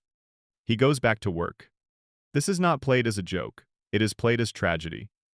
As the specific tragedy of a man who is not capable of making the cognitive connections that would allow him to understand his own situation. The radiation, the crayon, the decades of cognitive erosion from living inside Springfield's contaminated environment, these have not just reduced Homer's IQ. They have impaired his ability to trace the architecture of his own suffering back to its source. Homer can't figure out what happened to him, because the damage that was done to him also damaged the tools he would need to figure it out. The conspiracy goes one level deeper still. The show reveals, in a later season, that the employment arrangement that has kept Homer at the plant, despite his extraordinary incompetence, was not accidental. Burns had committed an unspecified crime. Grandpa Simpson discovered evidence of it. And rather than face any consequence for what he had done, Burns offered Abe a deal. In exchange for Abe's silence, Burns would guarantee Homer a job at the plant, no matter what. No matter how many mistakes, no matter how many violations, no matter how many times he should have been let go, Homer Simpson would always have a position at the Springfield nuclear power plant. 742 documented errors. And Homer was never permanently dismissed because a secret deal between his father and his mother's persecutor required his presence on the payroll. Homer's job security, the thing that has always seemed like a lazy narrative convenience, the thing that casual viewers chalk up to cartoon logic, is actually a contractual obligation, a transaction between Abe Simpson and the man who destroyed the Simpson family, conducted in secret, maintained across decades, never explained to the person it most directly affected. Homer's father struck a deal with the enemy to buy his son a position in the enemy's facility. And Homer has been fulfilling that position for his entire adult life, working in the machine that poisons his town, generating the profit that sustains the empire of the man who took his mother, never knowing the history that put him there, 3 generations of Simpsons broken by one man's grudge. Mona, who fought back and lost everything. Abe, who made the devil's bargain and buried the truth. Homer, who inherited the consequences and never understood why his life felt so heavy. And in the center of it all, Burns, who did not forget, who did not forgive, who tracked a woman across decades because she destroyed a weapons lab he had no business building in a residential neighborhood, who bought a family's silence with a job offer, who maintained his hold over an entire town through the economics of power and the mechanics of dependency. Burns didn't just ruin Mona's life. He engineered Homer's. He constructed the specific configuration of damage and dependency that produced the man Homer became. The emotional neediness, the terror of loss, the inability to challenge authority, the compulsive compliance. Burns needed a person in Sector 7G who would show up every day and do nothing effectively and ask no questions and make no trouble. And 30 years before Homer took that job, Burns had ensured that the man who took it would be the perfect candidate. The show proved that this version of Homer was not inevitable. In the season 12 episode where Homer has the crayon removed, he becomes brilliant, articulate, perceptive, capable of understanding the patterns of his own experience. The man Homer could have been, the man he would have been without the crayon and the radiation and the decades of accumulated damage, that man exists. He surfaces briefly. He sees Springfield clearly for the first time. And what he sees is unbearable. So he put the crayon back. He chose the fog over the clarity because the clarity was too painful. But the show is careful to note that this choice was not truly free. The clarity Homer briefly accessed showed him a world that was designed to make clarity unbearable. A world that had been deliberately arranged to ensure that the smart version of Homer had no comfortable place in it. Burns made sure of that when Homer was 6 years old and his mother disappeared in the night. Homer was broken before he ever clocked in. Mona Simpson died in a later season. The episode that depicts her death is quiet and careful and does not reach for comedy. Homer sits by her bedside. He holds her hand. He watches the mother he barely knew, who he lost once when he was a child, and found again too late, slip away for the last time. No joke, no reset. Just a man and his mother and the weight of 27 stolen years between them. Burns won.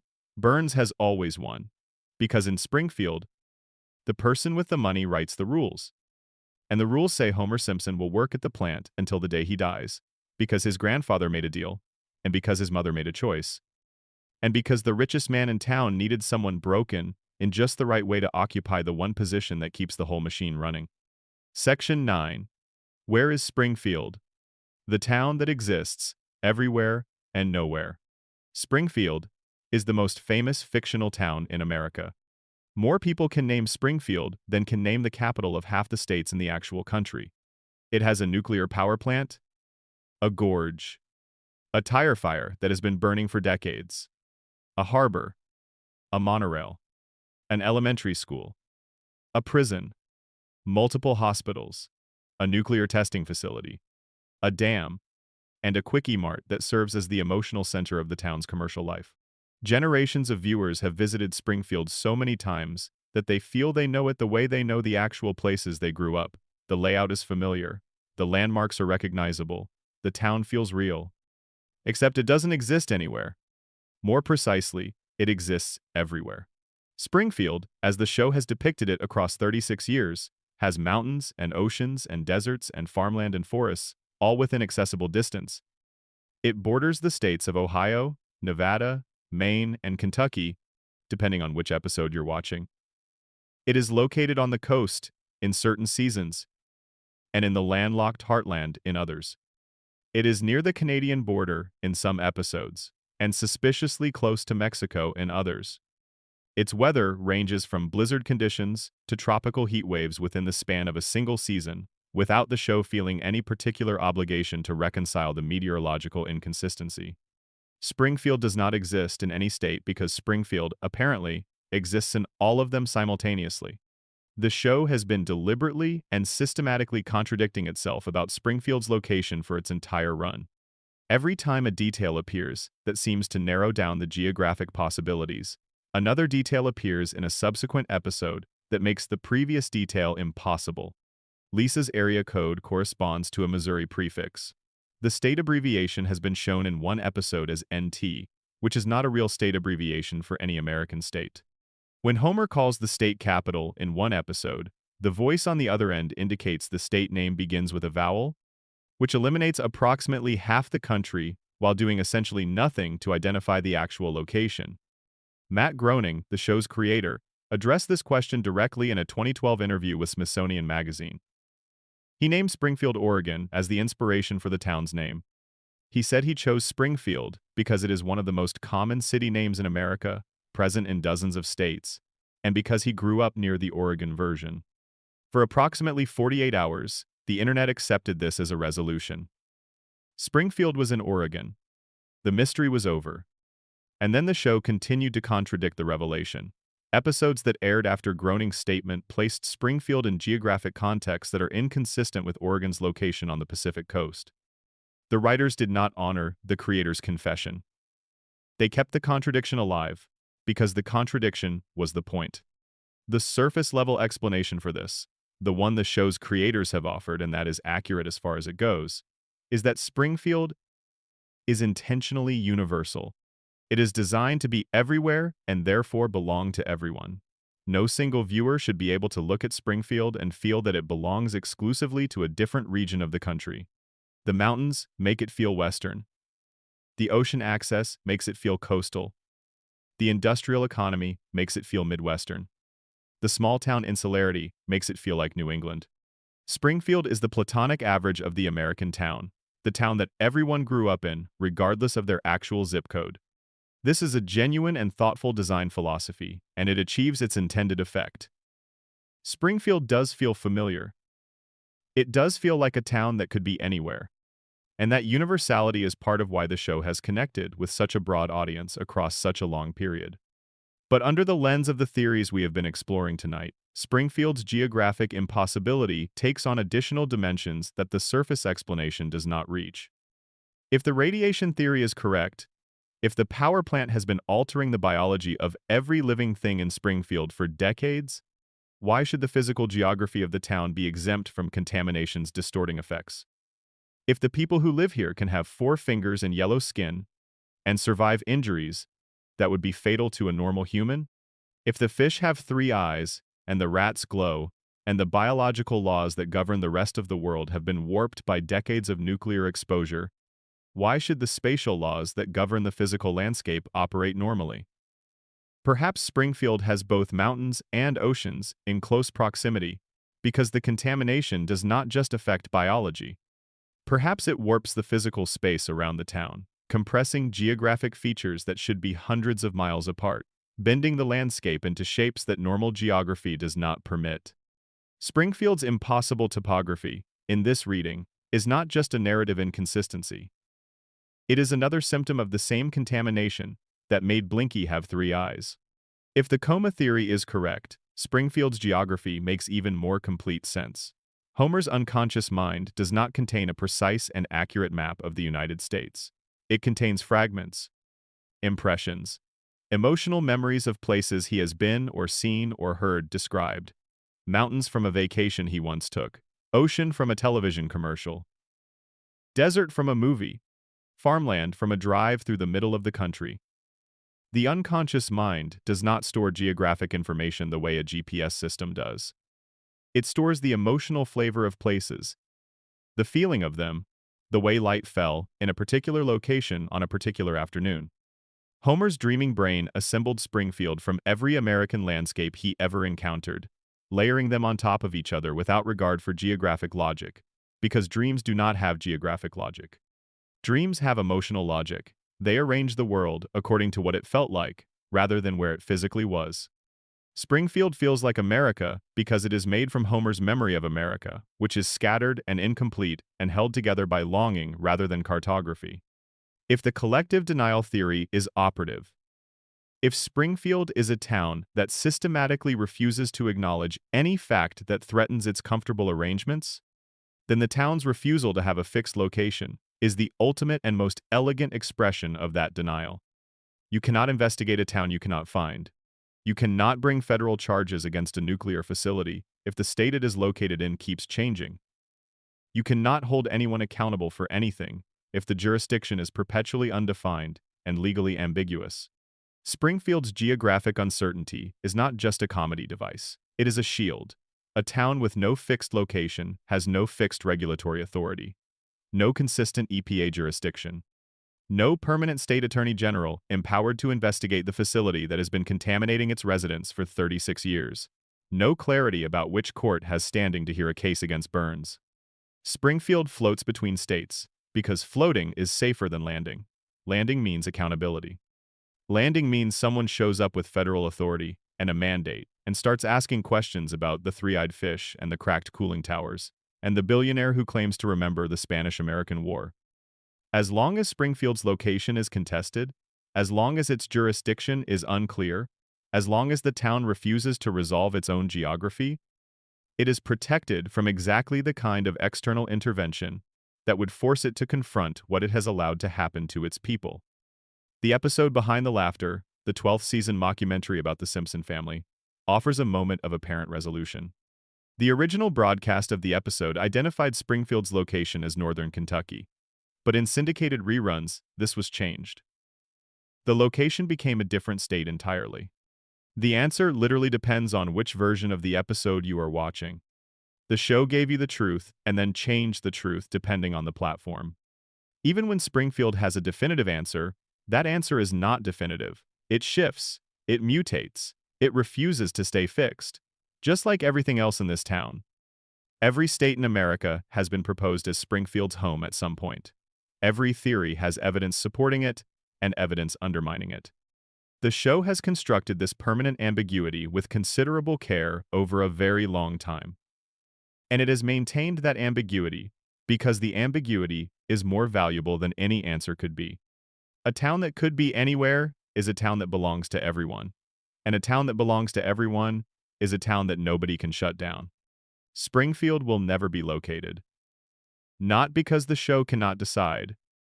Because the show decided long ago that the question is more useful than the answer. The mystery keeps everyone invested. The geographic impossibility keeps everyone feeling like Springfield is their town, the town they grew up near, the town they recognize from their own experience of America. But the mystery also serves another purpose, one that does not benefit the audience at all. It keeps Springfield legally unlocatable. It keeps the plant unaccountable. It keeps Burns beyond the reach of any specific regulatory body. And in Springfield, the things that keep Burns safe and the things that keep Springfield beloved have always been the same things. Section 10. The Floating Timeline. Why nobody ages, and what that means. Bart Simpson was 10 years old in 1989. He is 10 years old now. Let's sit with that for a moment. 36 years have passed in the real world.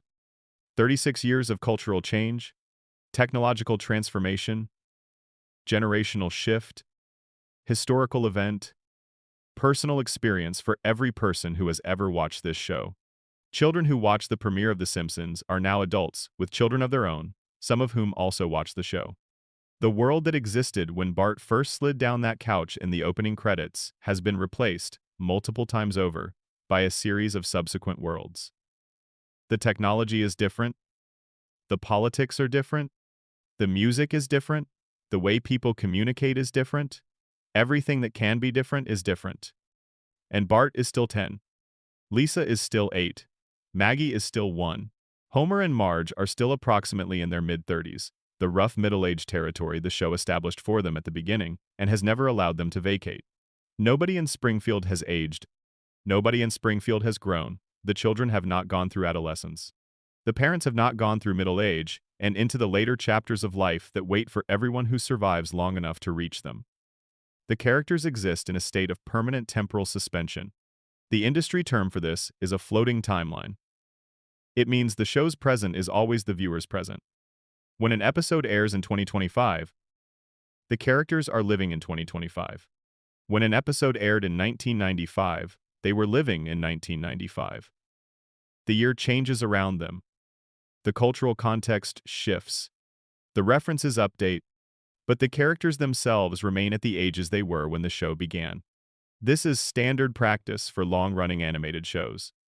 Most people accept it without examination. It's just how this kind of show works. You don't think too hard about it. You adjust your suspension of disbelief accordingly and enjoy the stories. But The Simpsons has been running long enough that the floating timeline has created something unusual. The contradictions and impossibilities that accumulate over time in any floating timeline have, in this particular show's case, reached a scale and a complexity that demands something more than casual suspension of disbelief. The show has been running for so long, with so many episodes establishing so many specific details about the characters' histories, that the floating timeline has begun to visibly buckle under the weight of its own inconsistencies. The most obvious example is the backstory problem. When the show began, Homer and Marge's history was anchored to the 1970s and early 1980s. Their teenage romance, their marriage, the birth of their children, all of it was set during that specific era. Homer's adolescence had a specific cultural flavor, one appropriate for a person in their mid-30s in the late 1980s. The music, the fashion, the cultural references all pointed to a specific historical moment. But as the floating timeline pushed the present forward, decade by decade, the backstory had to move with it. If Homer and Marge are still in their mid-30s in 2025, they cannot have grown up in the 1970s. Their formative years would have been in approximately the 1990s or 2000s.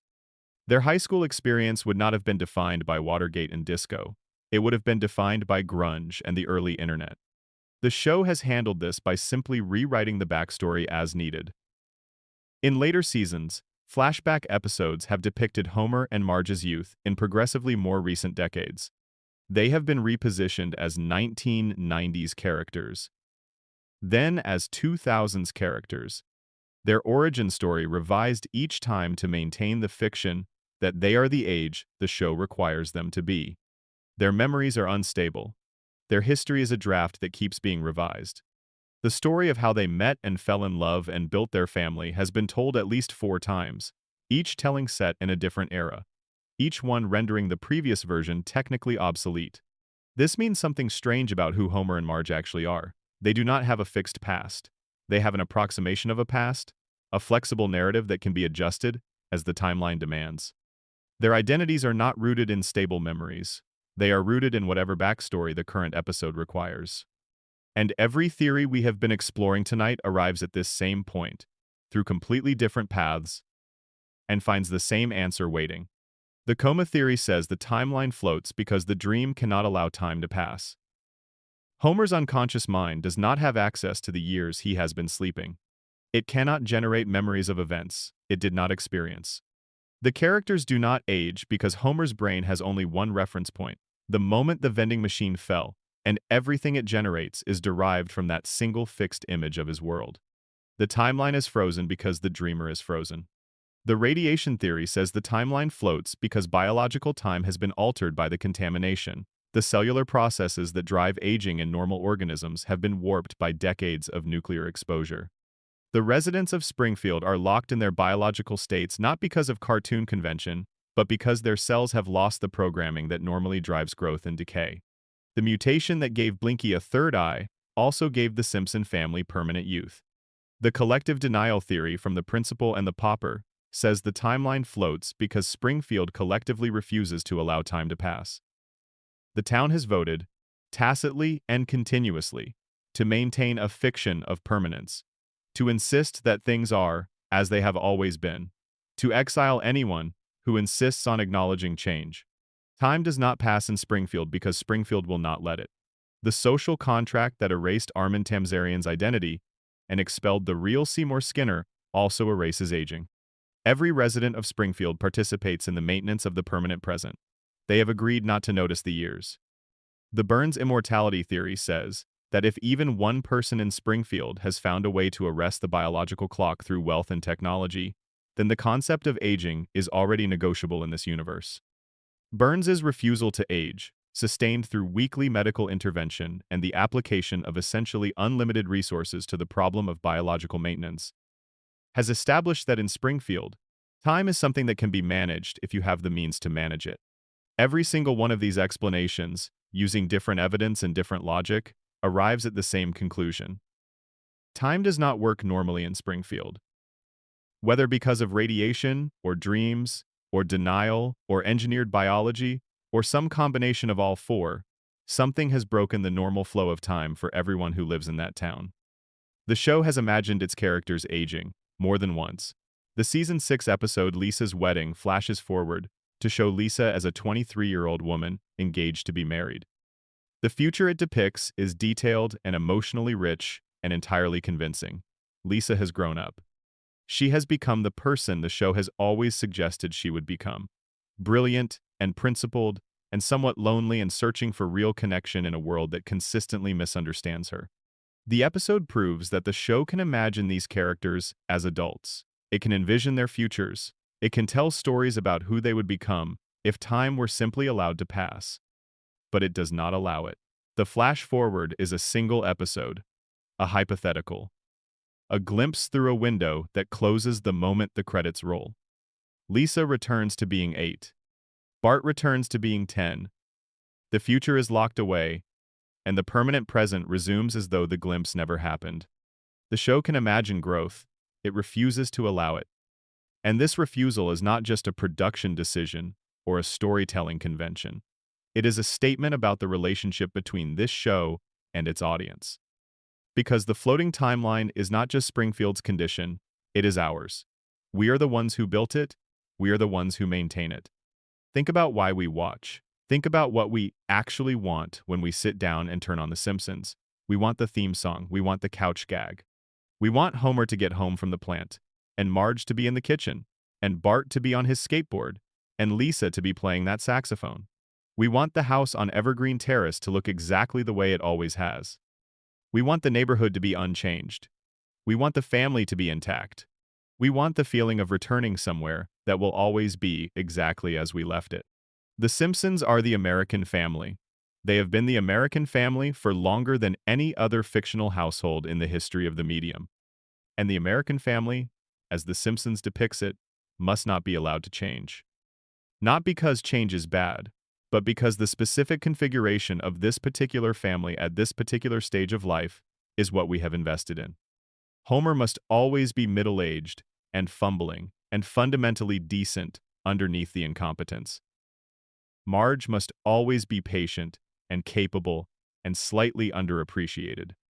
Bart must always be rebellious and smarter than he lets on.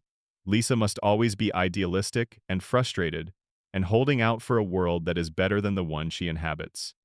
Maggie must always be watching, silent, carrying whatever she carries behind those enormous eyes. The moment Bart goes to college and grows up and becomes something other than a 10-year-old with a slingshot, the show is over. Not because the stories run out. Because the specific emotional need the show has been meeting for 36 years can no longer be met. Because the thing we were coming back to week after week, year after year, is no longer there in the way it was. The floating timeline is the show's thesis statement about what it is and what we need it to be. We need The Simpsons to stay the same because they represent something we cannot afford to let age. The messy, chaotic, dysfunctional, loving, infuriating, indestructible American family. The family that survives everything. That recovers from everything. That resets after every disaster and starts fresh every Sunday evening. The family whose house always looks the same and whose kids never grow up and whose parents never stop loving each other in the particular complicated way that Homer and Marge love each other. The characters don't age because we won't let them age. Because aging means ending, and the American family cannot be allowed to end. Not in our imagination, not in our television, not in the dream that has been running since December 1989. There is a reading of the floating timeline that is darker than any of the theories about radiation, or comas, or collective denial. A reading that does not require any mechanism or explanation beyond the most basic human need. We pressed pause on Springfield in 1989. And we have never pressed play. We have never allowed these people to move forward into the futures they would have had if we had let time flow the way time is supposed to flow. We trapped them. We built a cage of permanence around them because we needed them to stay. Because the alternative, watching Bart Simpson grow up and move out and become whoever he was going to become without us there to see it, watching Lisa leave home and make her compromises with the world, watching Maggie finally speak, watching Homer and Marge grow old together, that alternative is too much to bear. Because those futures are our futures, reflected back at us. And watching The Simpsons age would mean watching ourselves age. Watching the passage of time in a show that has always felt like home would mean acknowledging the passage of time in the world outside the screen. The loop is not their prison. The loop is ours. We built it. We maintain it. And every time we watch, every time we laugh, every time we quote a line from an episode that aired before half the current viewing audience was born, we tighten the loop a little more. We make it a little harder for The Simpsons to escape. Because if they escape, if the timeline stops floating, and the characters start aging, if Bart turns 11 and Lisa turns 9, and Maggie says her second word, then the show has to end. And the show ending means admitting that 36 years have passed, that we are older, that the couch we sat on as children watching the opening credits is gone, or in storage, or in someone else's house. That the world we lived in when we first met this family has been replaced by a world those younger versions of ourselves would not entirely recognize. As long as The Simpsons is on, as long as the loop keeps floating, as long as Bart is 10 and Lisa is 8 and Homer is stumbling through the door after another day at the plant, we don't have to admit any of that. We can sit down, we can turn on the television, and we can go home to Evergreen Terrace, to Springfield, to the family that never changes in the town that never ages in the show that never ends. The floating timeline is the greatest magic trick The Simpsons ever pulled. Not the predictions, not the mysteries, not the theories about radiation and comas and collective denial. The magic trick is making 36 years feel like no time at all, making every episode feel like a homecoming, making a fictional family feel more stable and more permanent than anything in the actual world outside the screen. Springfield is everywhere and nowhere. The timeline floats free of any fixed moment. The family stays the same. And we keep watching because we built this place and we cannot bring ourselves to leave it. Section 11. Hans Molman, the most frequently killed man in Springfield. His name is Hans Molman. He is small. He is old. He is nearly blind. He wears thick glasses that reduce the world to a blur.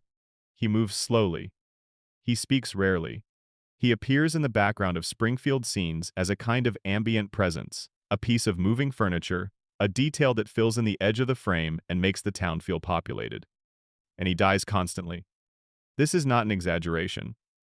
Over the course of the show's run, Hans Molman has been killed, by various means, a remarkable number of times. He has been struck by cars. He has been crushed by objects. He has been buried alive on multiple occasions. He has been incinerated. He has been consumed by animals. He has been struck by lightning. He has walked into traffic and been absorbed by the vehicle he did not see coming.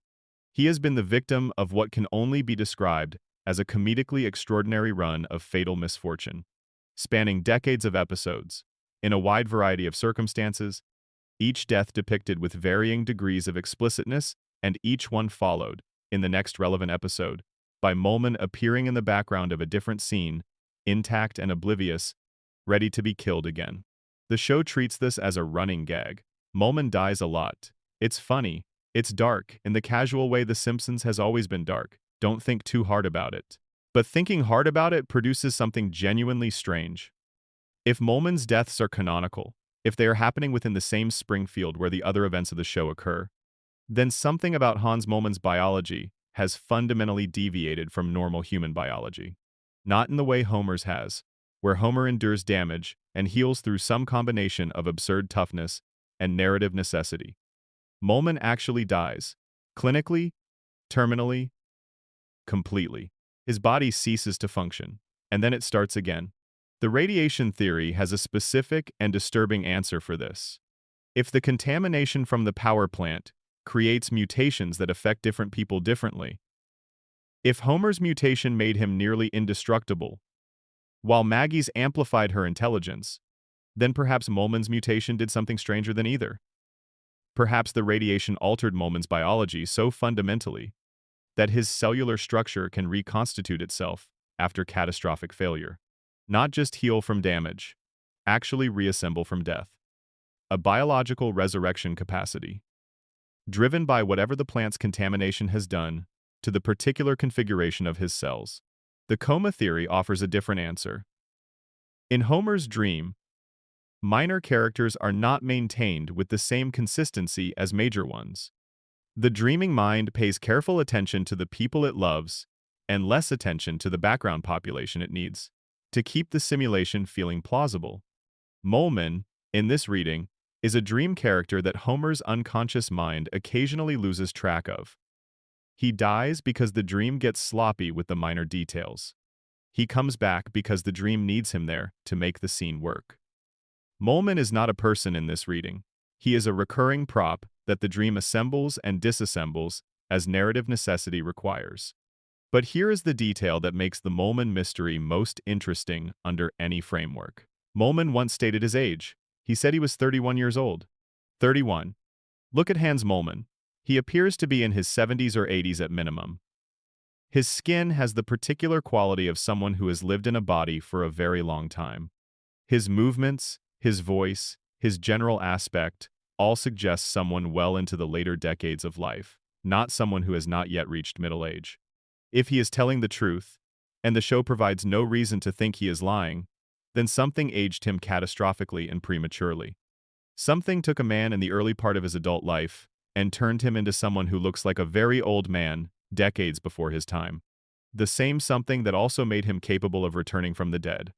The radiation theory accounts for this more completely than any other framework. A particular configuration of radioactive contamination could, theoretically, accelerate cellular aging in some people while providing a perverse biological resilience in others. The contamination did not age Molman normally. It did something stranger. It compressed time in his body, running his biological clock at an accelerated rate, aging him physically while simultaneously doing something to his cellular architecture that allows it to reconstitute after terminal failure. Or, as the coma theory would have it, he looks like an old man, because that is how Homer's brain imagines the background population of a small industrial town. Old, weary, somewhat generic, and his age of 31 is a moment of dream logic inconsistency that slipped through. Homer's unconscious mind generated a background character, assigned him a visual of elderly physical decline, and then forgot to ensure the stated age was consistent with the visual. What the Molman mystery ultimately demonstrates is the show's remarkable capacity for hiding genuine strangeness inside what looks like simple comedy. The joke is, this man keeps dying. The reality underneath the joke is, this man cannot die. Something in Springfield has made death, for at least one resident, a temporary condition. A revolving door rather than a permanent exit. And nobody in town has noticed. Nobody has filed a report. Nobody has asked the medical community to examine a man who dies and returns on a regular basis. Nobody has done anything except step around the body when it appears and return to their lives. Because in Springfield, you step around what you cannot explain. That is the social contract. That is the vote that the town keeps taking. In every episode, every time something impossible happens and gets absorbed into the background and forgotten, Hans Molman dies. Springfield steps around him. And the next episode, he's there again, ready to step in front of the next car. Section 12. Ned Flanders and the Architecture of Performed Goodness. There is a man who lives next door to Homer Simpson, and he is the character the show has most quietly and most thoroughly destroyed. Ned Flanders. On the surface, Ned is everything Homer is not. He is kind, he is patient, he is devoutly religious in a way that informs every choice he makes. He is physically fit, he is financially responsible, he is a good father to his sons Rod and Todd. He is a good neighbor to Homer, despite everything Homer has done and continues to do. He is generous to a fault. He loans tools and food and emotional support to the people around him without expectation of return. By any objective measure, by any ethical framework you care to apply, Ned Flanders is a better person than Homer Simpson, in essentially every dimension you could examine. And the show punishes him for it, relentlessly, comprehensively, without mercy and without end. Ned's wife Maud was killed. She did not die from illness or old age or any natural cause. She was struck by a t-shirt fired from a promotional cannon at a NASCAR event. The cannon fired because Homer, sitting in the bleachers, was dodging the shirts. He stepped aside. Maud was hit. She fell from the bleachers and died. Homer's selfishness, his reflexive prioritization of his own comfort over any awareness of what his actions might mean for the people around him, directly and causally killed the woman that Ned loved. Ned forgave him, because that is what Ned does. That is all Ned does, apparently. He forgives. He turns the other cheek. He absorbs the consequences of living next door to Homer Simpson and responds with grace and patience and the particular serenity of a man who has committed to the belief that God has a plan and that the plan is good even when its goodness is not immediately legible. But fans noticed, over many seasons, that the serenity had cracks in it, moments when the patience frayed. Moments when something beneath the cheerful exterior pressed against the surface and threatened to break through. And in one of the show's most psychologically rich episodes, the facade comes down completely. A hurricane destroys Ned's house. The community rallies to help. Everyone in Springfield comes out to rebuild. And they build it badly. They build it with the enthusiasm and incompetence of people who mean well, but do not know what they are doing. The house collapses. And Ned, standing in front of the ruin of his home, with the evidence of everyone's well-intentioned failure spread around him, breaks. He starts shouting. He names every person who has ever wronged him. He says the things he has been holding inside for decades. The accumulated resentment and frustration and pain of a man who has been subjected to loss after loss after loss, while maintaining a performance of uncomplaining acceptance. And then he is institutionalized. He is committed to a mental health facility. And there, the episode reveals something that recontextualizes everything about Ned Flanders that came before it. His kindness is not natural. It is not an authentic expression of his character. It is the product of childhood behavioral modification. Ned was a difficult child, uncontrollable, violent in the way that certain children are violent, not from malice, but from an excess of energy and aggression that had no healthy outlet and no parental structure to channel it. His parents, committed to a particular philosophical approach to child rearing that did not include discipline, took him to a psychiatrist. And the psychiatrist spent years conditioning the aggression out of him. He reprogrammed Ned's emotional responses, modifying his psychological architecture until the rage was buried under such deep layers of behavioral conditioning that it could not surface under normal circumstances. The result was Ned Flanders as we know him, patient, kind, generous, incapable of expressing anger. But the rage did not disappear. It was suppressed, not removed. It is still there, underneath the conditioning, waiting for the moment when the layers of behavioral modification are stripped away by sufficient stress. The hurricane stripped those layers away. And what was underneath was not the saintly neighbor. It was the original child. The one who was sent to the psychiatrist. Because nobody could handle him. Ned's kindness is not a virtue. It is a cage. Built around a person who was never given the chance to become himself, constructed by adults who found his authentic self inconvenient, and replaced it with a performance of goodness that could be sustained as long as conditions stayed within certain parameters. Everything about Ned's life reads differently once you understand this. His patience with Homer is not saintly grace. It is the conditioned response of someone whose nervous system was rewired to prevent the expression of anger, regardless of how much anger is justified. He cannot be angry at Homer, even when Homer kills his wife, because the capacity to express that anger was removed from him before he was old enough to understand what was being taken. His faith is not spiritual conviction in any simple sense. It is the scaffolding around a psychological architecture that would collapse without it. Ned needs God to have a plan because the alternative, that the suffering is random and the losses are meaningless and the performance of goodness leads nowhere, is more than the conditioning can absorb. His faith is functional. It is doing the work that the behavioral modification requires it to do, providing an explanatory framework that makes ongoing compliance with the performance possible. And God does not speak to Ned. This is perhaps the show's cruelest detail, and the most theologically pointed. In the same universe where God appears to Homer Simpson for direct conversations on multiple occasions, in the same Springfield where Homer gets divine dialogue in at least 2 separate episodes, God is silent when it comes to the man who has dedicated his life to faith. The drunk who sleeps through church gets FaceTime with the divine. The devout man who never misses a Sunday gets nothing. This is not an accident. This is the show making a specific theological statement that is darker than anything the show usually says explicitly. Goodness is not rewarded.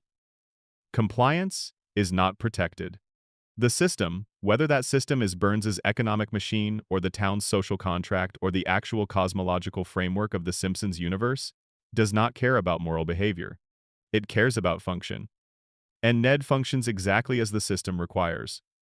Absorbing Homer's chaos, forgiving Homer's damage, maintaining the neighborhood's social equilibrium by never retaliating, never escalating, never demanding the accountability that Homer's behavior consistently deserves.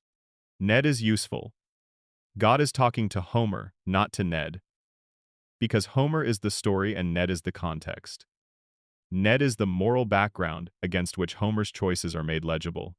Homer's flaws are visible because Ned is there to contrast them. Homer's occasional goodness means something because Ned's consistent goodness is there to show us the standard. Ned is not the protagonist of any story. He is the measuring stick by which the protagonist is judged. And the measuring stick, as it turns out, is broken. Ned Flanders is the saddest character on The Simpsons. Not Homer, who is too cognitively impaired to fully comprehend the architecture of his own suffering. Not Lisa, who is young enough to still believe that things might improve, that the world might eventually become capable of understanding her. Not Burns, who is too powerful and too insulated to experience anything that could meaningfully be called suffering in any recognizable sense. Ned Flanders, the man who does everything right and receives nothing for it. The man whose wife was killed by his neighbor's reflexes, and who responded with forgiveness because his nervous system was conditioned to prevent any other response. The man who goes to his church every Sunday and prays to a God who has spoken to the wrong man and maintained silence with the right one. Ned and Homer have been neighbors for 36 years. They have lived their parallel lives on the same street in the same town, close enough to see into each other's windows, far enough apart to maintain the fiction that they inhabit the same kind of existence. They do not. The gap between them, between the man who tries and the man who cannot manage to try very effectively, has never closed. It was never going to close. Because the system that produces Homer is the same system that produces Ned. The radiation, or the dreams, or the collective denial, or Burns's machinery of exploitation, whatever is operating in Springfield, requires both of them. It requires Homer at the plant, and Ned at the church, and Burns at the top, each in their assigned position, each serving the function the system needs them to serve. Springfield is a closed system. Everything inside it serves a purpose. The chaos serves the order. The goodness serves the machine that does not reward it. And the man next door keeps waving across the fence and calling his neighbor a good neighbor despite everything that neighbor has done and never stopped doing. Because that is what the conditioning requires. Because the alternative is another hurricane, another breakdown, another moment when the cage breaks and the original person inside it, the one who was sent to the psychiatrist because no one could handle him, gets out. And Springfield has decided that version of Ned Flanders is not allowed to exist. Closing. We have spent a long time in Springfield tonight, moving slowly through it, looking at the corners that usually stay dark, the details that usually get absorbed into the background, the questions that the show asks and then carefully declines to answer.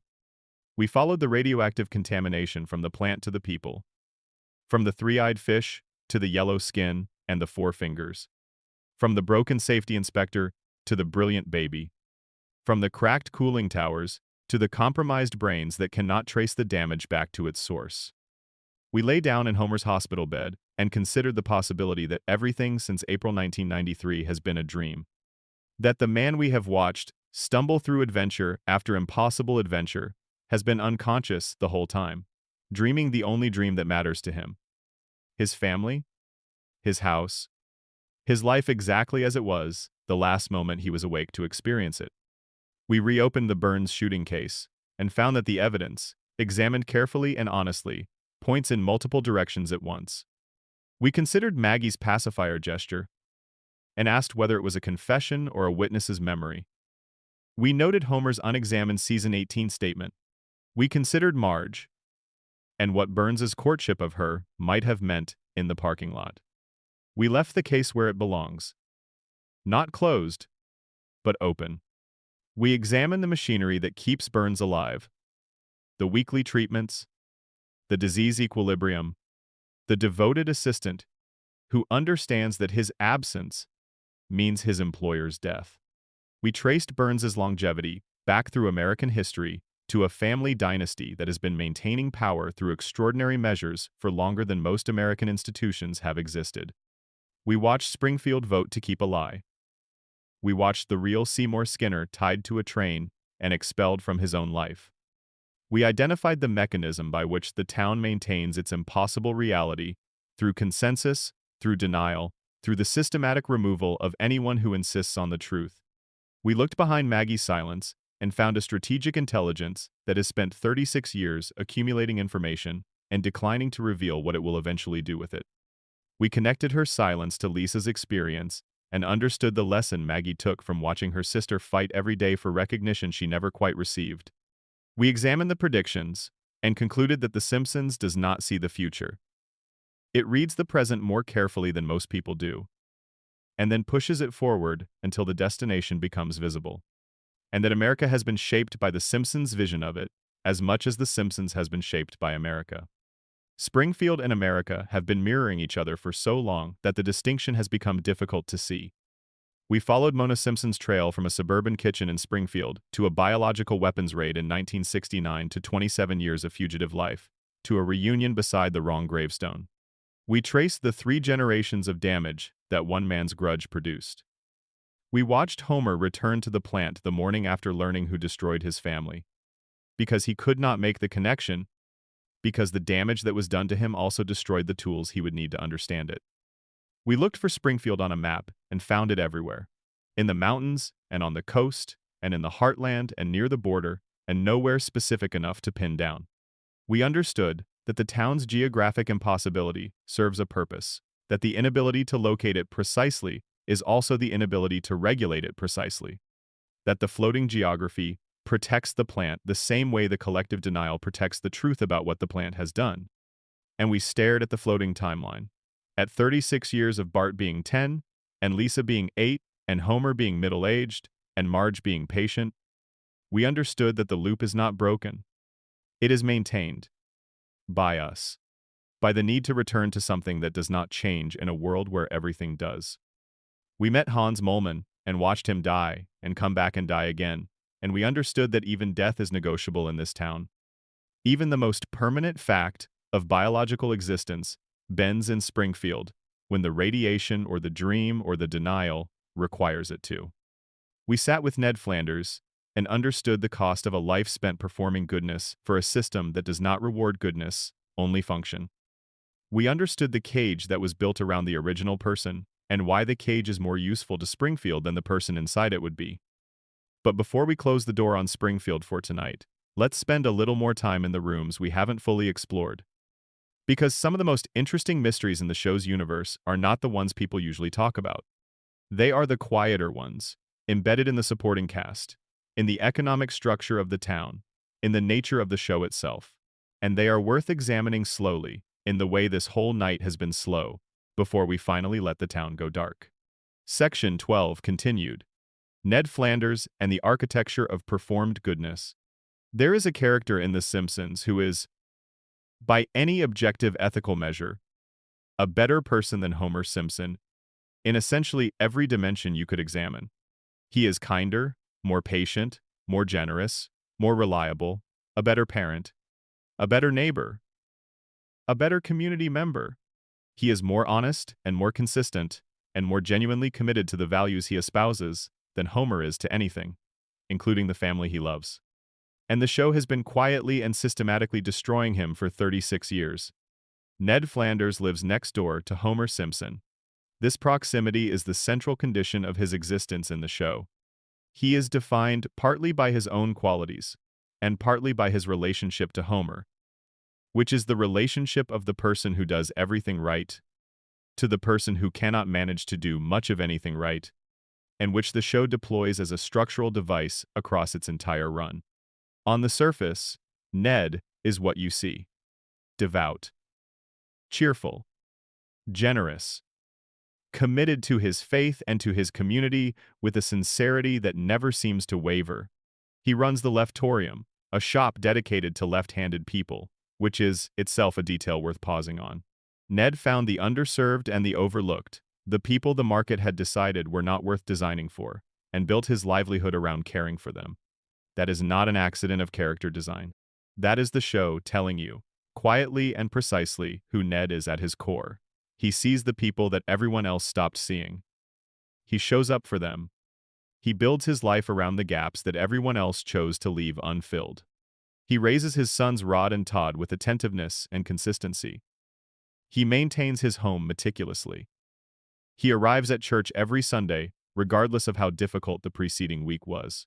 He extends Homer tools and food and emotional support without expectation of return, without a ledger of grievances quietly maintained, without the subtle resentment that would be entirely understandable, and that anyone with a slightly less managed psychological architecture would have accumulated years ago.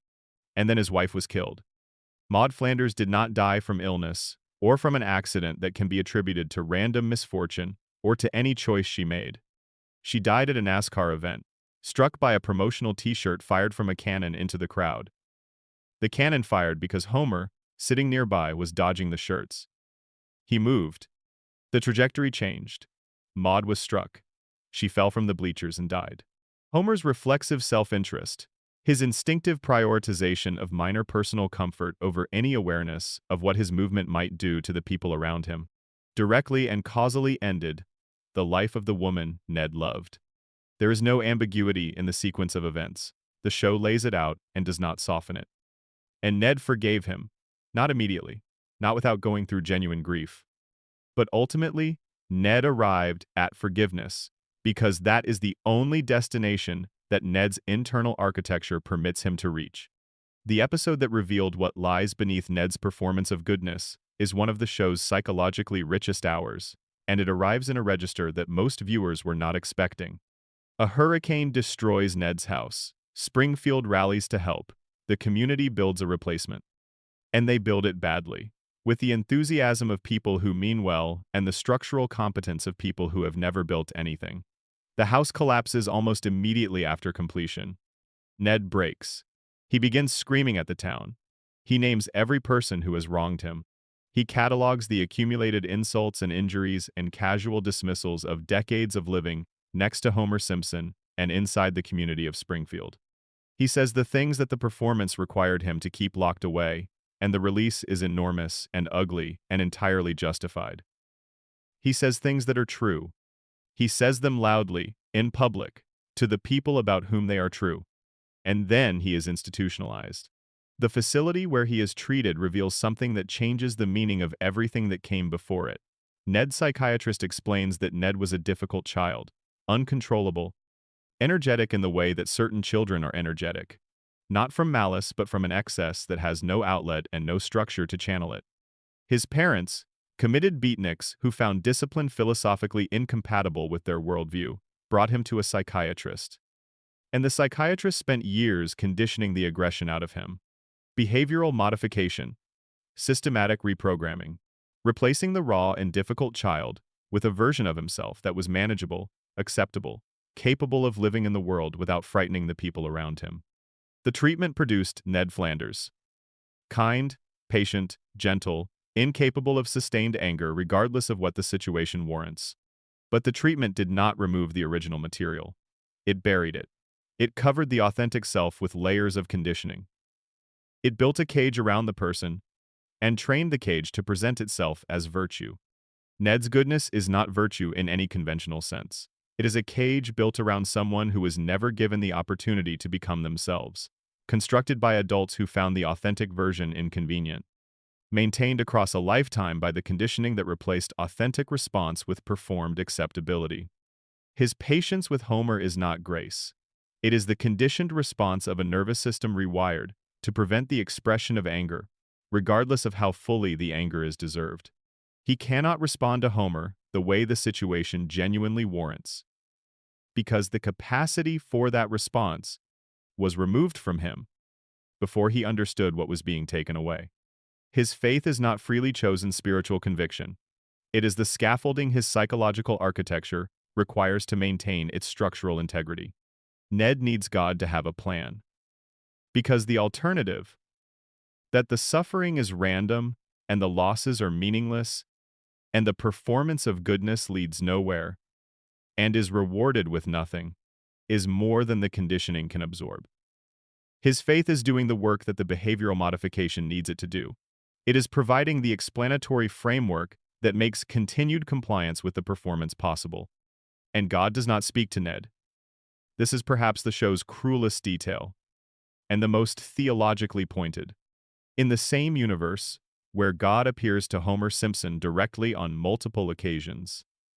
In the same Springfield, where Homer receives divine dialogue and divine attention, God maintains complete silence toward the man who has organized his entire existence around his relationship with the divine. The drunk who can barely stay awake through a church service gets FaceTime with God. The devout man who has never missed a Sunday in living memory gets nothing. Not a word. Not a sign. Not the faintest indication that the decades of prayer and practice have been received. This is not a theological accident. The Simpsons' God is real, present, and apparently capable of choosing where to direct his attention. He chooses Homer.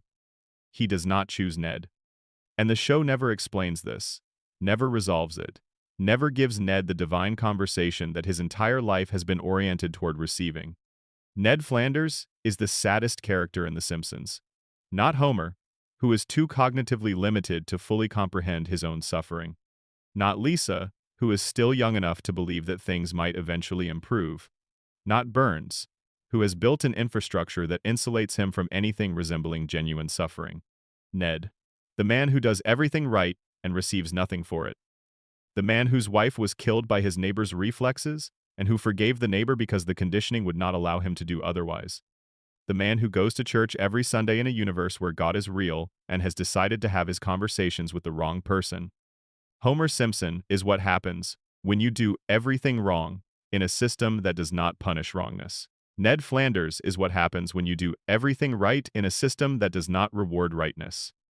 They live next door to each other. They have lived next door to each other for 36 years. And the gap between them, between the man who tries and the man who cannot manage to try effectively, has never closed and was never going to. Because the system that produced both of them does not produce justice. It produces Homer at the plant, and Ned at the church, and Burns at the top, and everyone exactly where the system requires them to be. Section 13. Springfield's supporting cast and what they're really telling you. Most discussions of Simpsons mysteries focus on the main family. That is natural. The Simpsons are the show. But Springfield's supporting cast has been quietly accumulating its own layers of strangeness across 36 years. Some of the most interesting unresolved questions in the show's universe are not about Homer or Burns or Maggie. They are about the people who populate the edges of the frame. The characters who are there every week, visible in the background, occasionally stepping forward for an episode before receding back into the texture of the town. These characters are worth sitting with, because the show has given each of them enough detail to suggest a story that goes much deeper than what appears on the surface. And when you examine that deeper story, you find the same patterns running through the supporting cast that run through the main family. The contamination, the denial, the institutional machinery that keeps everyone in their assigned position. Chief Clancy Wiggum first. Springfield's police chief is, by any functional assessment, one of the most comprehensively ineffective law enforcement officers in the history of fictional crime drama. He mishandles evidence. He arrests the wrong people. He is distracted, easily bribed, and apparently unable to perform the basic investigative functions his position requires.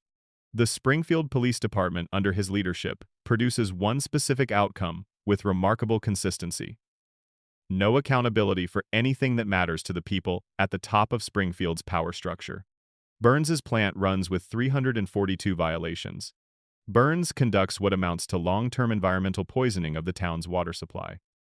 And Wiggum's department, present and nominally responsible throughout all of this, has produced no consequence whatsoever.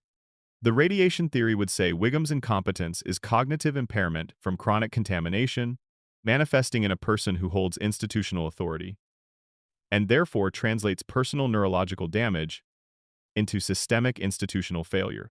The collective denial theory would say Wiggum is simply an expression of the same social contract that expelled the real Seymour Skinner. He does not investigate Burns, because investigating Burns would be the most dangerous possible thing a police chief in Springfield could do. He does not build cases that lead toward the plant, because the plant is the foundation of the town's economy, and the foundation of the economy is what keeps everyone, including him, alive. But there is a third reading that is simpler and more disturbing than either of those. Wiggum may not be incompetent at all. He may be exactly as effective as he needs to be for the situation he is in. He arrests the petty criminals. He processes the minor violations. He maintains the appearance of law enforcement while carefully, consistently, inexplicably failing to pursue any line of investigation that would lead toward Burns. This is not incapacity. This is management. The Springfield Police Department is managed to produce a specific outcome, and it produces that outcome with impressive reliability. Ralph Wiggum, Clancy's son, is among the most genuinely mysterious secondary characters in the entire show. Ralph is depicted as cognitively unusual in ways that resist easy categorization. His statements are non sequiturs that occasionally resolve, from a certain angle, into something that sounds like profound wisdom. His perception of the world operates according to an internal logic that does not map onto anyone else's experience of reality. He is not unintelligent in the way that Homer is unintelligent. He is something different and more difficult to classify. He processes the world through channels that other people do not seem to have access to. Within the radiation theory, Ralph represents a specific and unusual variant of the mutations that the plant produces. Where Homer's exposure suppressed intelligence and Maggie's amplified it, Ralph's may have simply rerouted his entirely. His mind processes reality through different pathways than most people, which occasionally produces something that looks like insight, and more often produces something that looks like a small child, who exists in a different world from everyone else in the room. The contamination did not diminish Ralph, it redirected him. Barney Gumble is the character the show has used most directly to depict the long-term damage that a single moment of casual thoughtlessness can do to a life. Barney is Homer's oldest friend. He occupies a permanent stool at Moe's Tavern. He is the town drunk, reliably present at the bar, a fixed point in Springfield's social geography. But the show has revealed who Barney was before the drinking started. He was a high achiever. He had academic success and genuine potential, and the specific kind of bright-eyed possibility that the show associates with people before Springfield fully gets hold of them. And then Homer gave him his first beer, in a casual moment of teenage friendship, with no awareness of what he was doing or what it would eventually cost. Homer broke Barney, not deliberately, not with any malice, with the particular carelessness of someone who does not think through the downstream consequences of small actions. And Barney has been living in the long shadow of that small action for his entire adult life. The radiation theory adds a layer to this that is uncomfortable to sit with. A population with chronically compromised judgment, with the specific kind of cognitive damage that reduces capacity for long-term consequential thinking, is a population that creates more Barneys. More moments of casual thoughtlessness that cascade into permanent damage. More Homer gives Barney a beer situations, rippling outward through the social fabric of the town, each one the product of impaired judgment in a person who never fully understood what they were doing. Barney eventually achieves sobriety in one of the show's more earnest character arcs. He reclaims something. He begins, with visible effort and real dignity, to rebuild. And then, in a subsequent episode, the sobriety is gone. Barney's back at the bar. The achievement is not referenced. The floating timeline has absorbed his recovery the same way it absorbs everything else, completely and without acknowledgement. This is the floating timeline operating not as a production convenience, but as its cruelest possible expression. Homer's permanence is warm. The audience wants him to stay exactly as he is. Barney's permanence is cold. The show has no structural capacity for his growth, so the growth is undone, quietly and without ceremony, and he is returned to the position the show requires him to occupy. Homer is preserved. Barney is frozen. Mose Eislak. Behind the bar for decades. Serving the same customers. The subject of the same prank calls from Bart. Occupying the particular social position of the person who serves but does not belong, who is present for everyone's lowest moments, but never quite invited into anyone's real life. The show has given Moe genuine depth across its run. He was a child actor briefly, with a specific and legible moment of potential that the passage of time buried. He has had relationships that approach something real before collapsing under the weight of who he is in this particular town. He loves Marge, from a permanent and unbridgeable distance, with a combination of self-pity and genuine tenderness that makes him one of the show's most complicated emotional portraits. Mo lives in permanent, unresolved longing. He is the clearest portrait in the supporting cast of what Springfield does to people who exist in the middle of its hierarchy. Not powerful enough to escape, not damaged enough to stop noticing the gap between what their life is and what it might have been. He has just enough awareness to understand his situation, and not quite enough resources to change it. This is the specific cruelty that the radiation theory suggests the contamination may produce at a certain threshold of exposure. Enough cognitive function to comprehend suffering, not enough to escape it. The capacity to see the cage from the inside without the capacity to find a door. Professor Frink occupies a position in Springfield that would be fascinating if it were not so thoroughly depressing. He is the town's scientist, its designated intellectual, the person who understands how things work at a technical level and who has, in theory, the capacity to address Springfield's real problems with scientific rigor, including the contamination that the radiation theory identifies as the root cause of the town's impossible characteristics. And Frink is never deployed this way. His expertise is consistently redirected toward absurd and harmless problems. His inventions are played for comedy. He is perpetually available to provide a scientific-sounding explanation for the crisis of the week, and perpetually unavailable to turn his attention toward the most significant and most sustained environmental crisis in Springfield's history. If Burns controls Springfield's institutional machinery broadly enough to ensure that Homer stays in the safety inspector position, it is not a large conceptual leap to suggest that he controls it broadly enough to ensure that Springfield's scientist stays pointed in harmless directions. A functional scientist with credibility and access to municipal platforms who turned his attention toward the plant's contamination would be the single most dangerous person in Springfield from Burns's perspective. Frink is neutralized not by being silenced but by being redirected. He is always busy with something that matters to no one in particular. Sideshow Bob deserves his own careful examination. Robert Underdunk Terwilliger Jr. began as the sidekick on Krusty the Clown's program. A classically trained performer, trapped in an undignified role. Humiliated weekly, his genuine capabilities deployed entirely in service of someone else's mediocrity. He has, across his many appearances in the show, attempted to kill Bart Simpson multiple times, been convicted of serious crimes, been imprisoned, been released, and returned to the same cycle with a consistency that the show treats as dark comedy. But what makes Bob genuinely interesting is what the show has given him beyond the villainy. He has an intellectual life. He has aesthetic sensibilities and genuine passion. He has a family, in later seasons, that he clearly loves. He is capable of more than the role he keeps returning to, and he knows it. And the gap between his capabilities and his recurring position in Springfield's story is itself a kind of tragedy. Bob is Springfield's most complete portrait of wasted potential, not Homer, whose potential was suppressed early and whose awareness of the suppression is limited. Bob knows exactly what he is and what he could be. He has always known. The tragedy of Sideshow Bob is not that he lacks self-awareness. It is that self-awareness, in Springfield, is not sufficient to change your trajectory. He is brilliant and capable and perpetually returning to the same cell. The cycle does not break. The institutions that should interrupt it fail consistently. And in the same ways, he is released. He has access to Bart. Events proceed. And Springfield absorbs each iteration without apparent learning, because the mechanisms that should prevent repetition are impaired by the same fundamental dysfunction that impairs everything else. Section 14. The Dark Economics of Springfield. There is a framework for understanding Springfield that sits beneath all the others.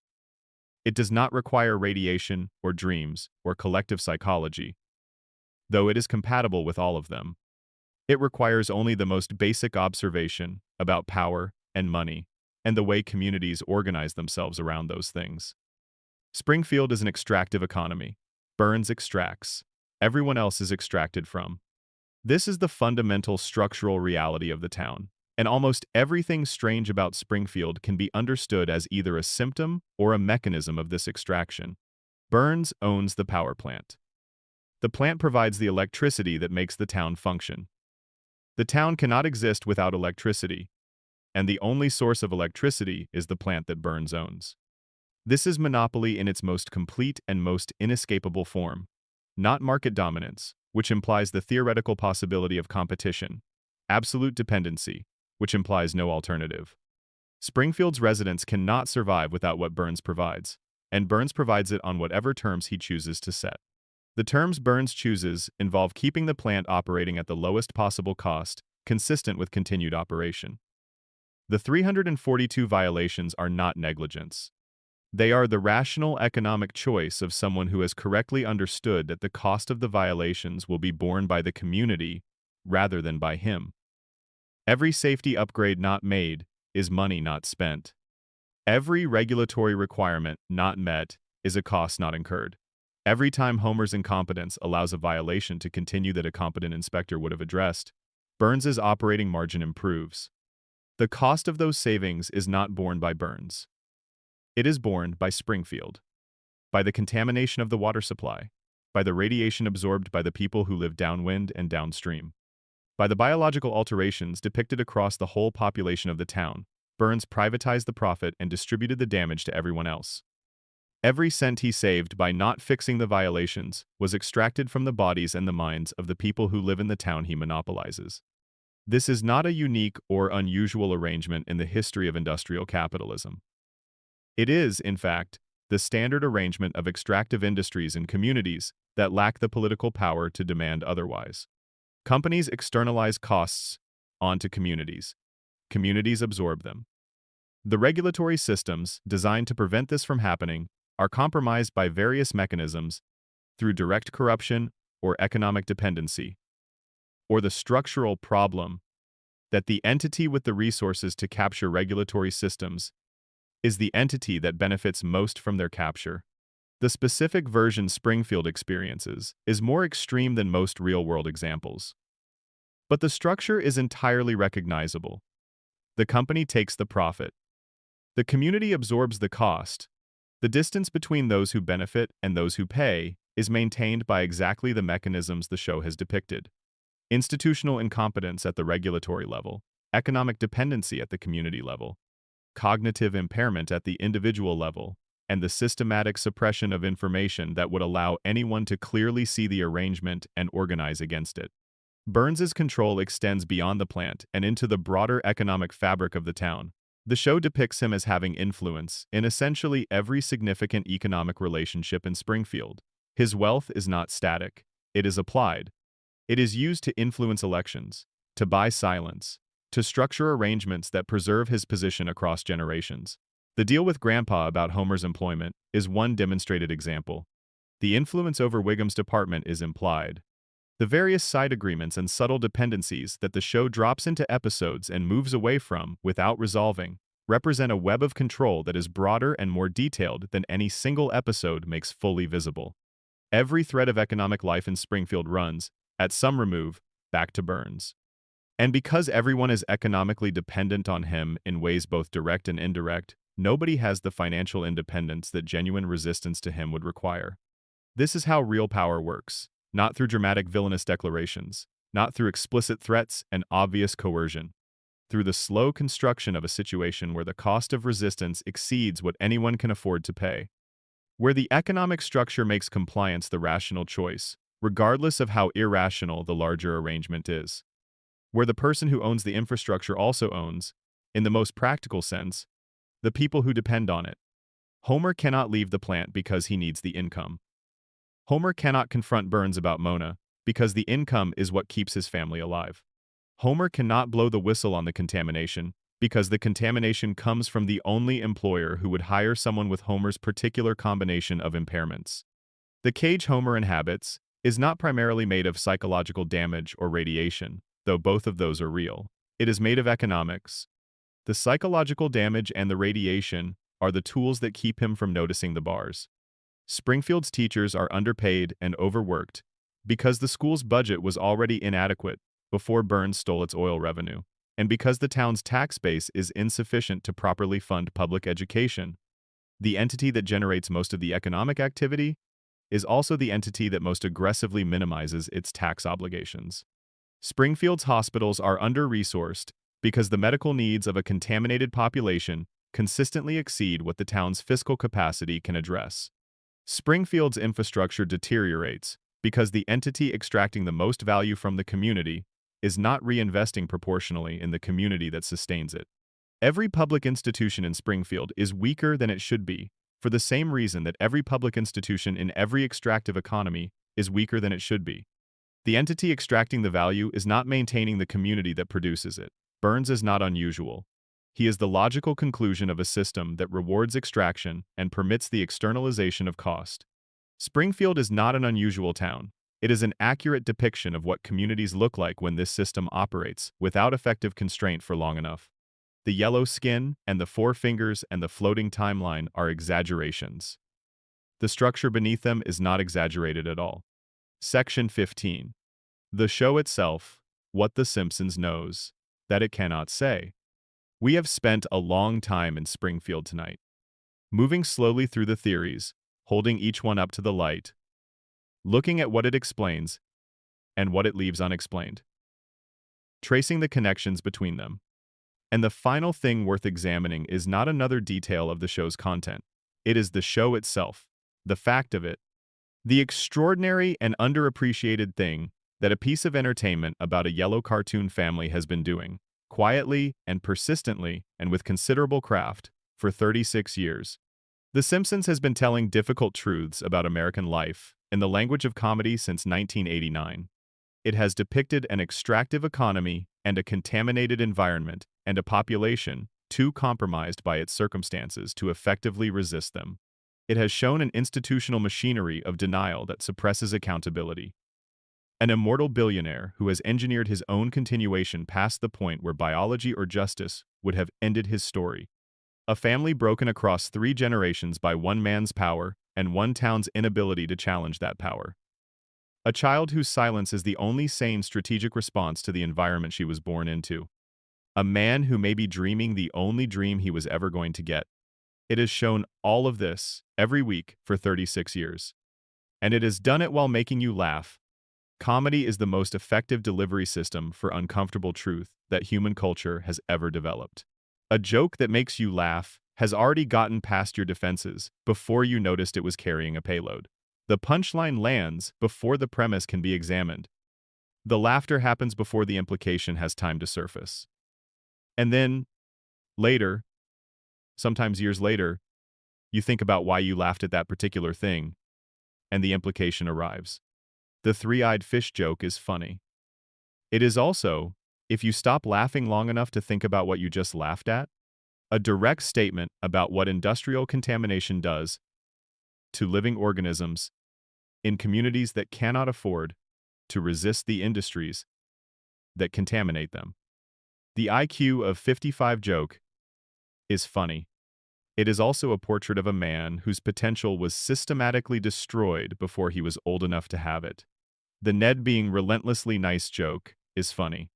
It is also the story of a person whose authentic self was replaced by a performance because the authentic self was inconvenient to the adults responsible for managing him. The show has been making these jokes for so long, in such volume, that they have become part of the cultural background. They have become what people mean when they say something is Simpsons-like. They have become a shared vocabulary for discussing things that are difficult to discuss directly. And this is, perhaps, the show's most significant achievement, not the longevity or the cultural saturation or the predictions. The most significant thing The Simpsons has done is create a space in which these truths could be spoken, could be heard, could be processed through laughter by an audience that might not have been capable of hearing them any other way. Springfield is a mirror. It has always been a mirror. The show holds it up every week and invites us to look.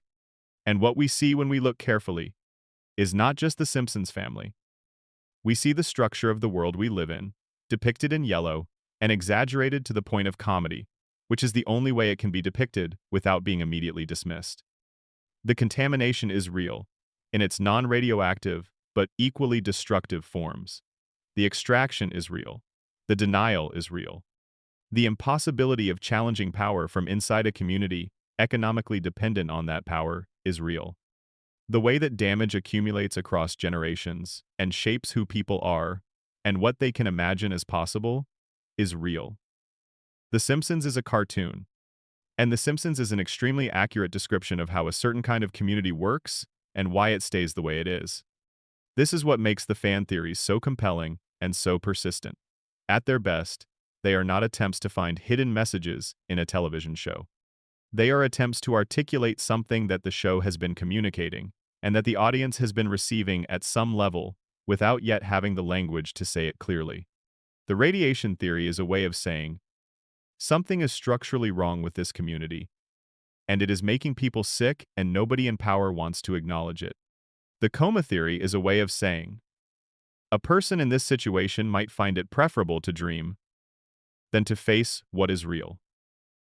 The collective denial theory is a way of saying, communities do this. Real communities make this choice. The theories are the audience working out, in the language of fan analysis, what the show has been trying to communicate in the language of comedy. And the show, for its part, has never fully denied any of the major theories. It has acknowledged them, engaged with them, animated scenes that respond to them, and then wrapped the acknowledgement in enough irony and plausible deniability to maintain the fiction that it is just a cartoon. Just a cartoon. Just 36 seasons of jokes about a yellow family in an impossible town. Or the most sustained and sophisticated piece of social commentary in the history of American television, dressed up as something simple so that it could reach the widest possible audience and be heard rather than dismissed. Closing. Come home. We have spent 4 hours in Springfield tonight. We started at the plant and looked at what it has been doing to the town for 36 years. We lay down in Homer's hospital bed and considered the possibility that everything since April 1993 has been a dream. We reopened the Burns shooting case and left it where it belongs. Open, contested, unresolved in the ways that matter most. We traced the machinery that keeps Burns alive. We watched Springfield vote to make the truth illegal and expel the truth teller on a train. We looked behind Maggie's silence and found something extraordinary and patient waiting there. We counted the predictions the show got right. We followed Mona Simpson from a suburban kitchen to a raid in 1969 to 27 years underground to a reunion beside the wrong gravestone. We searched for Springfield on the map and found it everywhere. We stared at the floating timeline until it stared back. We sat with Ned Flanders and Hans Molman and the secondary cast. We looked at the economics underneath everything. And we looked at the show itself and tried to see what it has been doing in the language of comedy for all of these years. Every theory we explored tonight is different from every other. They use different evidence, different logic, different assumptions about what the show is. But every single one of them, when you follow it all the way to its conclusion, arrives at the same place. Something is wrong in Springfield. Something structural and fundamental and persistent. Something that the show has been showing you in every episode since the beginning, not through dramatic revelation but through patient accumulation, through the slow layering of detail upon detail until the picture becomes undeniable for anyone willing to sit still long enough to look at it. The Simpsons is not hiding its mysteries. It is showing them every week. The challenge is not finding the clues. The challenge is that 36 years of watching the same thing has taught us to stop seeing it. But the theories exist because some people refuse to stop noticing. They sat with the details. They connected the threads. They asked the questions that the characters cannot ask because the characters are trapped inside the loop. And what those people found, in the space between the jokes, in the gaps between episodes, in the accumulated weight of 36 years of carefully constructed strangeness, was a version of Springfield that is sadder and stranger and more honest than the one the show presents at face value. A version where Homer's simplicity is not a joke, but a wound left by a system that broke him before he was old enough to understand what was happening. Where Maggie's silence is the most strategically sophisticated response to her environment that anyone in the family has ever produced. Where Burns's immortality is the logical conclusion of wealth, applied without limit to the specific project of avoiding consequences. where Marge's patience is the foundation that keeps the entire fragile structure from collapsing under its own weight, where Bart's defiance is the only sane response to a world that has stopped making sense, and where Lisa, 8 years old and brilliant and surrounded by people who do not know what to do with her, keeps asking the questions that nobody wants to hear, because she is the only character who has never fully stopped looking. That is The Simpsons. 36 seasons. 788 episodes. The longest-running animated series in the history of American television.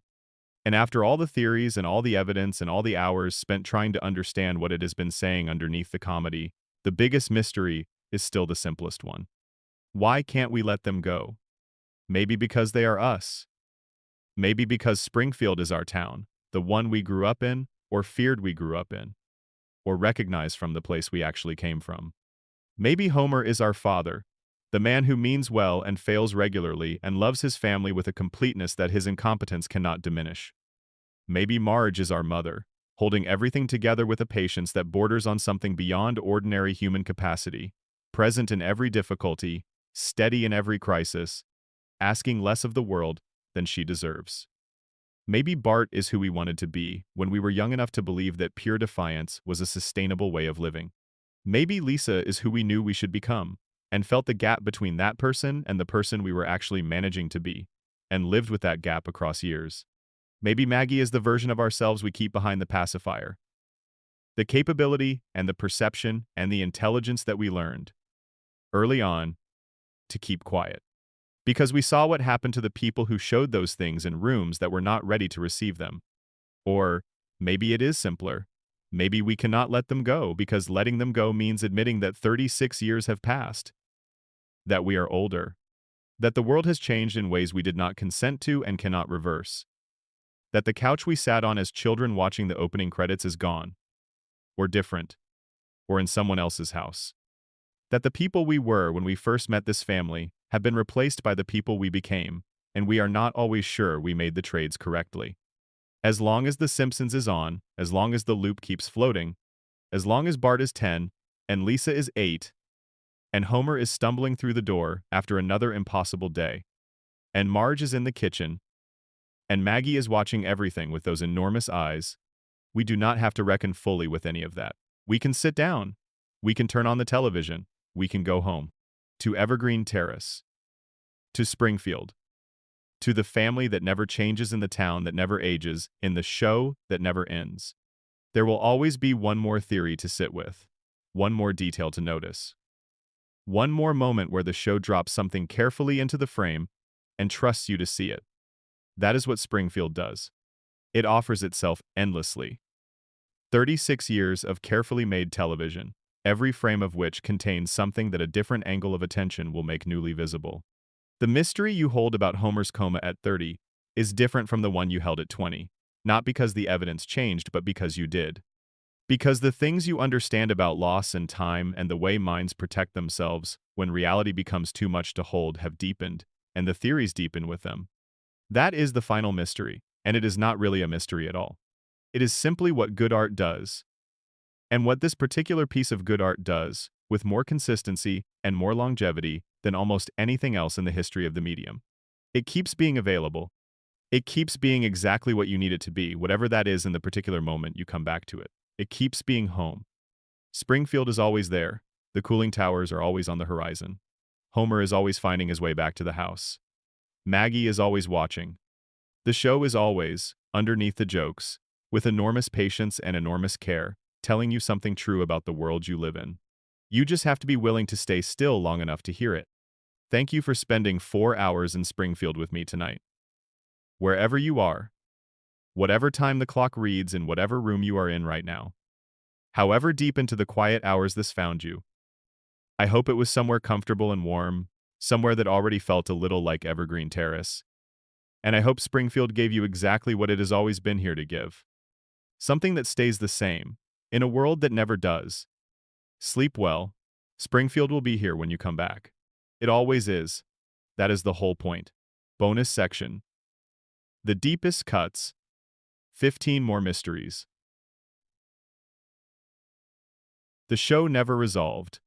Before we fully close the door on Springfield tonight, Let's take a slower, quieter walk through some of the show's smaller mysteries. The ones that don't have their own theories, that don't anchor whole communities of analysis, but that sit there across episode after episode, quietly waiting for someone to notice them. These are the details that fall between the major theories, the things the show drops and never picks up. The questions that are too small to generate a dedicated fan theory but too specific and too deliberate to be dismissed as errors. These are the kinds of things you notice when you have spent a lot of time in Springfield. When you know the town well enough to see the things that don't belong, the details that don't fit, the moments where the show says something and then acts as though it never said it. Let's move slowly through them. Some of these will connect to theories we've already explored. Some of them stand alone. All of them are worth sitting with. The first mystery is one that most people have simply accepted as a visual quirk without thinking about what it implies. Springfield exists in a version of America that is recognizably modern characters own smartphones, reference current events, engage with contemporary technology. And yet the town's physical infrastructure is persistently, specifically, and deliberately antiquated. The buildings are old. The roads are poorly maintained. The public infrastructure is decaying in ways that go well beyond ordinary municipal neglect. The school building looks like it was constructed in the 1950s and has received minimal maintenance since. The town hall is visibly deteriorating. The roads are full of potholes. The bridges show their age. This could be a visual style choice, a shorthand for depicting a working-class American town in gentle economic decline. But it is too consistent and too specific to be entirely stylistic. The infrastructure of Springfield is aging while the technology of Springfield is current. The town is being updated in some dimensions and left to decay in others. The radiation theory suggests a mechanism for this. A community whose population is cognitively compromised will be less capable of the organized political action required to maintain public infrastructure. Advocacy for road repair, school renovation, bridge maintenance requires the ability to sustain long-term focus on a problem, to organize around a shared goal, to hold elected officials accountable across time. These are exactly the cognitive functions that chronic radiation exposure would most likely impair. The infrastructure decays because the population cannot sustain the political engagement required to maintain it. The coma theory suggests something more poetic. Homer's dream preserves the physical town, as it was in 1993, while updating the technology, because technology is the kind of thing that the dreaming mind incorporates from the environment around the sleeping body, absorbed from television and radio and overheard conversations.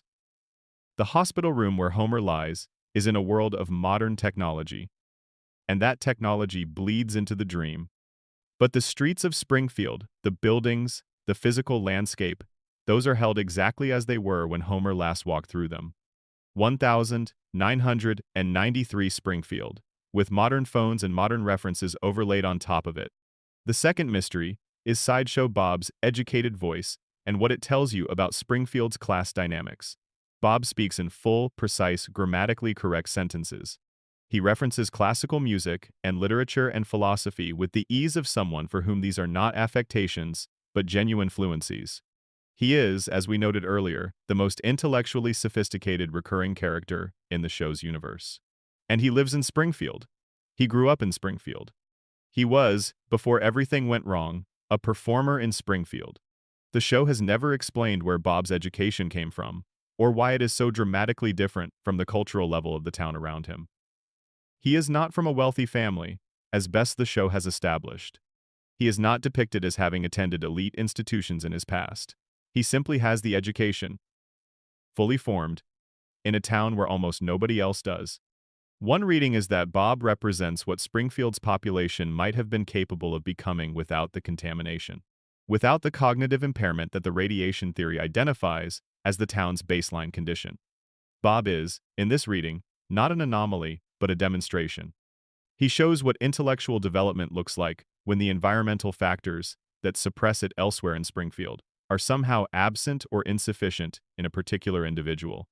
He is what the town might have produced, consistently, if the water were clean.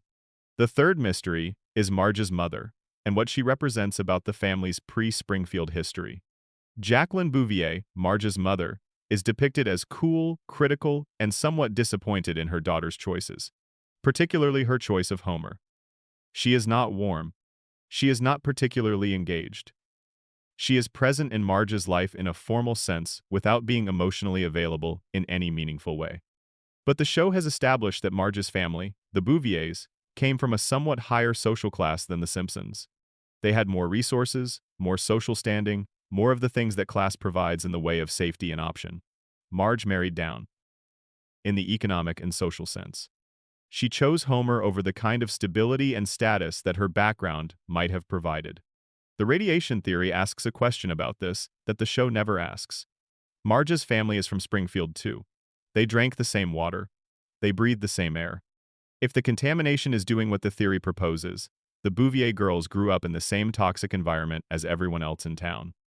And yet Marge, at least, has managed to maintain a level of functional competence and emotional intelligence that significantly exceeds the town's average. The show has sometimes explained this as simply Marge's character, her innate capability. But if the contamination impairs everyone, why does it appear to impair Marge less? The coma theory offers a complete answer. In Homer's dream, Marge cannot be impaired. She is the anchor of the dream, the person Homer is dreaming about most completely and most lovingly.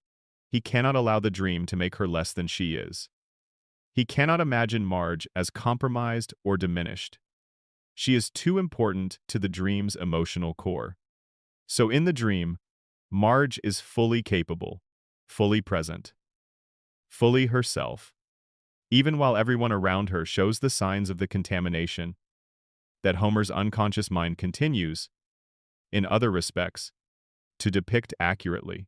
The fourth mystery is the Springfield tire fire, which has been burning for decades, and which the show treats as ambient background detail while never addressing the obvious question of what a tire fire burning in the middle of a residential community is doing to the air quality of a town already downstream of a nuclear facility with 342 safety violations.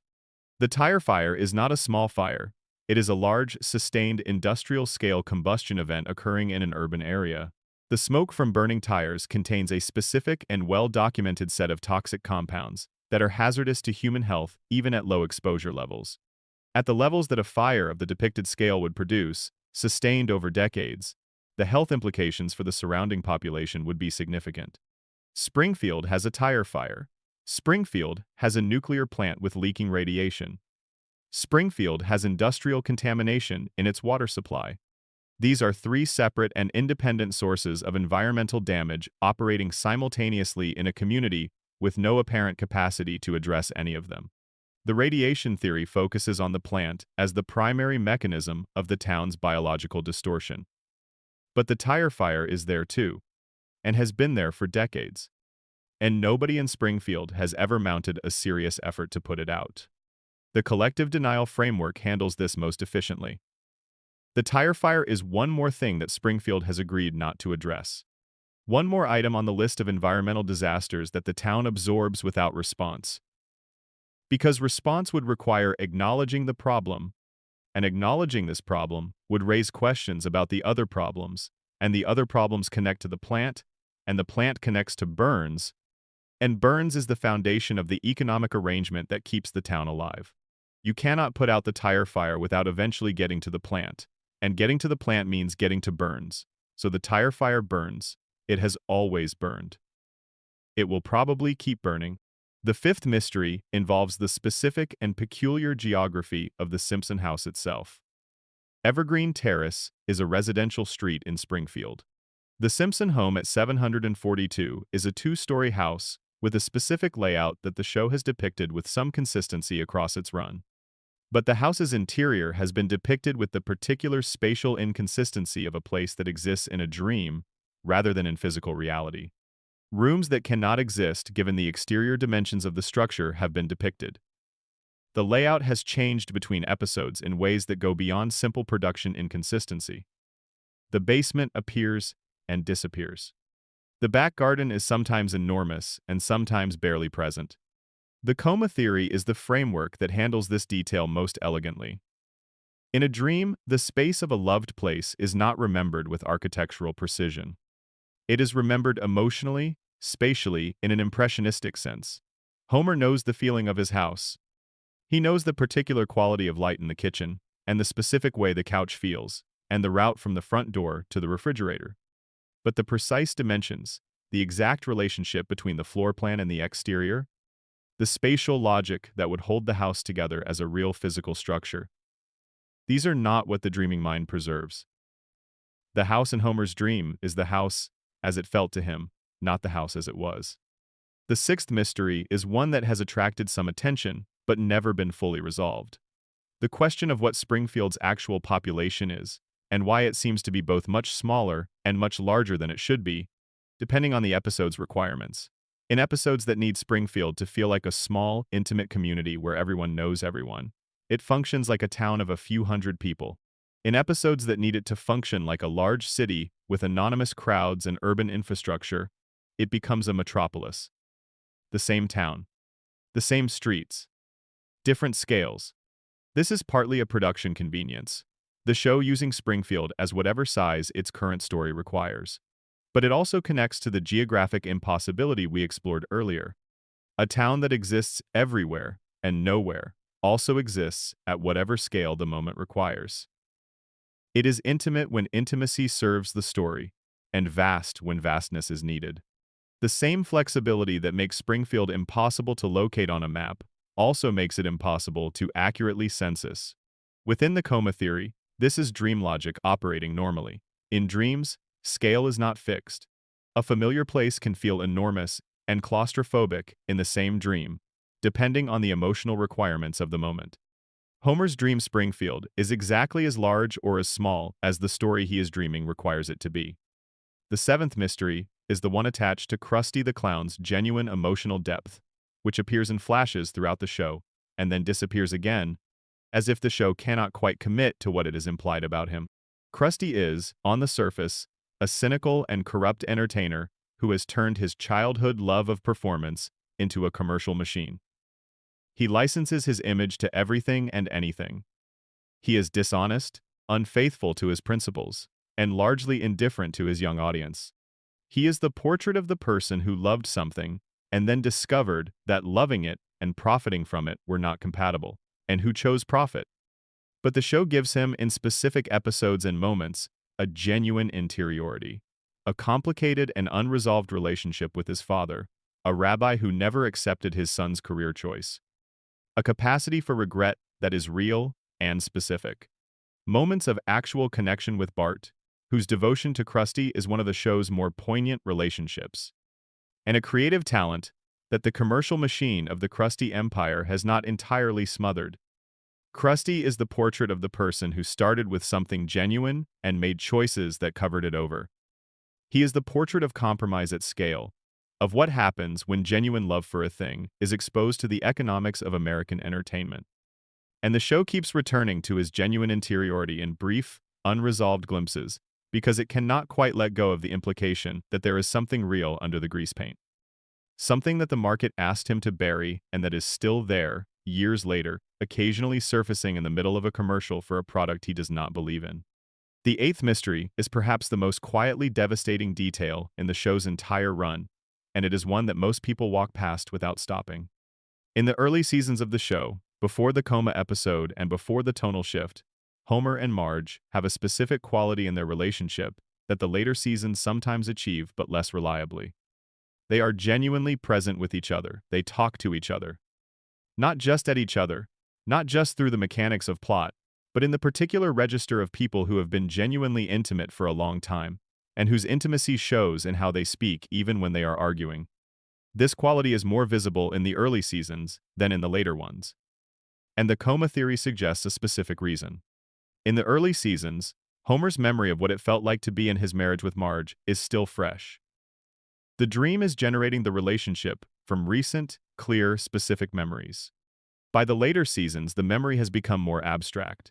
The specific texture of daily intimacy with a person he has not actually seen or touched in however many years the coma has lasted becomes harder to reproduce. The dream Marge is still present. She is still recognizably Marge.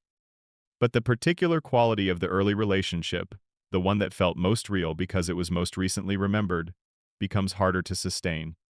Every long-running relationship depicted in the later seasons is slightly less specific than it was in the early ones. Not obviously, not in a way that most viewers would articulate. But the quality of the emotional specificity has changed. And the coma theory says this is why. The dreamer's memory of the relationships is fading at the edges, and the dream is doing its best to fill in what it can no longer quite recall. The ninth mystery is the question of Lisa's saxophone. She plays it constantly. She is defined by it.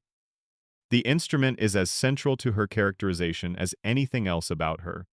And she is, the show establishes very clearly, genuinely and unusually talented.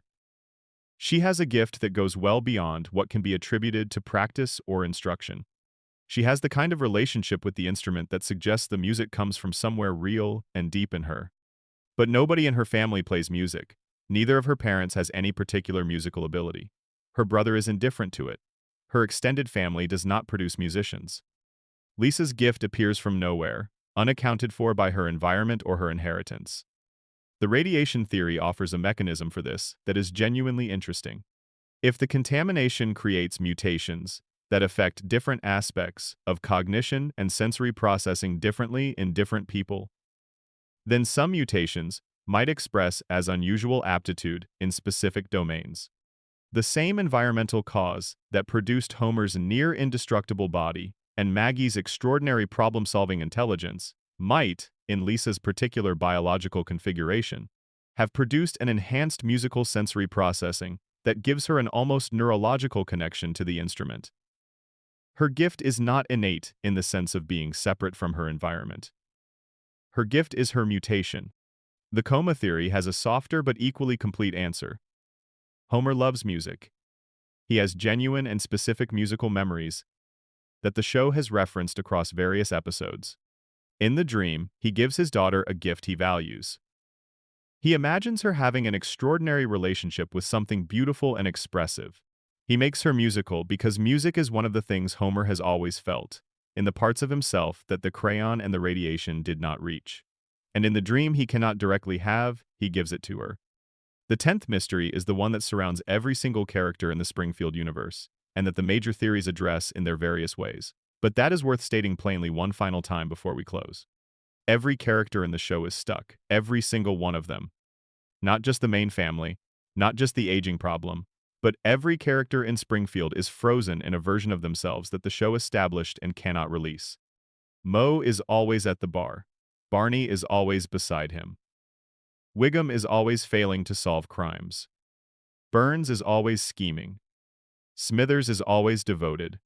Ned is always next door, always forgiving, always performing his goodness into the void.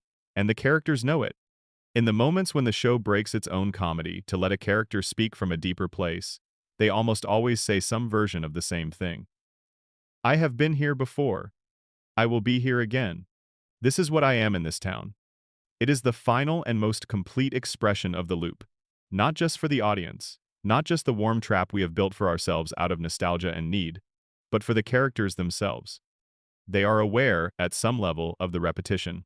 They live it, they feel it, and the show gives them just enough awareness of their situation to make their continued presence in it legible as something other than narrative convenience. They stay not because the show requires them to stay, but because they have internalized the requirement. Because the town has made it theirs. Because Springfield, in all its impossible, contaminated, dreaming, denying, frozen beauty, is where they belong. And belonging somewhere, even somewhere that will not let you grow, is not nothing. It is, in fact, the thing that makes Springfield feel like home. The 11th mystery is the one embedded in the show's relationship with religion. The Simpsons universe has an active and present God, depicted multiple times in canonical episodes, who speaks to Homer directly and who has confirmed the existence of heaven and the nature of the afterlife, and various other theological facts that would, if they were known to the general population of Springfield, transform the town's religious life entirely. But Springfield's population does not know these things. Burns does not know them. Ned does not know them, though he has organized his life around the hope of them. Only Homer has had the direct divine conversation, and Homer's ability to use or act on, or even properly remember what God told him, is severely limited by the same cognitive impairments that limit everything else about him. God chose the least reliable possible vessel for the most significant possible information. If this is intentional, and the show's theology is carefully enough constructed that the question is worth asking, then it is the show's most pessimistic observation about the relationship between the divine and the human. The information that would answer every significant question that Ned and the other religious characters of Springfield are asking is available. It has been given. And it was given to Homer, who is constitutionally incapable of transmitting it, and who by the next episode will have largely forgotten it. The 12th mystery concerns the show's treatment of genius, and what it consistently suggests about what genius costs in Springfield. Every character who demonstrates extraordinary intelligence in the show, Lisa, Maggie, Frink, and occasionally Burns, is depicted as fundamentally isolated by that intelligence. Genius in Springfield is not an asset that earns reward. It is a condition that earns separation from the community. Lisa is lonely. Maggie is strategically invisible. Frink is redirected toward harmlessness. Burns uses his intelligence entirely in service of the extractive project, which is the only use for intelligence that Springfield's economic structure rewards. The pattern is consistent enough to constitute a thesis. The show believes, or at least depicts as true within its universe, that intelligence flourishes in isolation or is destroyed by the community's need to absorb and neutralize it. The smart people of Springfield are smart alone. Their intelligence does not improve Springfield. Springfield does not recognize it. The gap between what they are capable of and what the community around them can receive remains permanent and unbridgeable. The 13th mystery is one that the coma theory handles most completely, and that stands otherwise largely unaddressed. The Simpsons has depicted Homer having multiple serious accidents over its run, beyond the coma episode. Falls, electrocutions, car accidents, explosions. The show treats these as comedy. Homer survives, he heals, the episode moves on. But if the coma theory is correct, each of these additional accidents carries a specific emotional register that the surface comedy obscures. Each one is the dreaming mind of a comatose man depicting the experience of physical catastrophe. Each survival is the dream refusing to end. Each miraculous recovery is Homer's unconscious mind, insisting, against all realistic probability, that the story continue, that the family remain intact, that nobody leaves. Homer survives everything in the dream because surviving everything is what the dream is for. The accidents are not comedy. They are the dreamer's anxiety, surfacing in the narrative, and being resolved by the dreamer's refusal to accept the resolution that anxiety is pressing toward. The 14th mystery is the one the show has been building since its first episode and has never been required to address because the floating timeline prevents it from ever arriving at the moment of reckoning. What happens when Bart turns 11? The show has imagined this. It has done it in flash-forward episodes. It has depicted adult Bart in various futures, various possible versions of the person he grows into. And in almost every version, adult Bart is carrying the specific damage of a childhood, spent the way Bart spent his childhood. Defiant, creative, underestimated, surrounded by adults who either enabled his worst impulses or were too exhausted to properly address his best ones. The adult Barts of the show's flash-forwards are not broken. They have Homer's resilience, if not his particular kind of limitation. But they are carrying things. They have the particular weight of someone who has given everything except the thing that would have most helped them, which is an adult in their life who saw them clearly and told them the truth about both their gifts and their damage without looking away from either. Bart has that adult. It is Lisa. But Lisa is 8, and 8-year-olds cannot do for their siblings what the adults in the room declined to do. Lisa loves Bart more clearly than anyone else in the show, loves anyone. And she cannot reach him in the way he needs to be reached because she is a child doing the emotional labor of an adult in a house that does not have enough adults available. The mystery of Bart is the mystery of what he would have been if anyone with the authority to shape him had taken the time to understand him. And the show cannot resolve this mystery because resolving it requires allowing Bart to become someone other than the 10-year-old with the slingshot. And that, we have established, is the thing we will not allow. The 15th and final mystery is the one that encompasses all the others, the one that every theory and every detail and every careful observation eventually circles back to. It is not about the radiation, or the coma, or the shooting, or the immortality, or the geography, or the timeline. It is about us. The Simpsons has been on the air since before most of its current audience can clearly remember. For many people watching right now, the show has been part of the cultural background of their entire lives. They did not choose to discover it. They were born into a world where it already existed, already culturally dominant, already part of the furniture of American life. And we have never stopped watching. Through the golden seasons, and through the seasons that disappointed us, and through the periods when we told ourselves we had outgrown it, and through the returns, the rewatching, the late-night episodes on streaming platforms, the clips shared on social media, the quotes dropped into conversation as shorthand for things we want to say about the world. We have never actually stopped. The mystery is why. Not as a critique, not as a question that demands a defensive answer. As a genuine inquiry into what this particular show satisfies in us that keeps bringing us back, that makes the world of Springfield feel more like home than many places we have actually lived. And the answer, when you follow it carefully enough, is that Springfield is the place that holds still.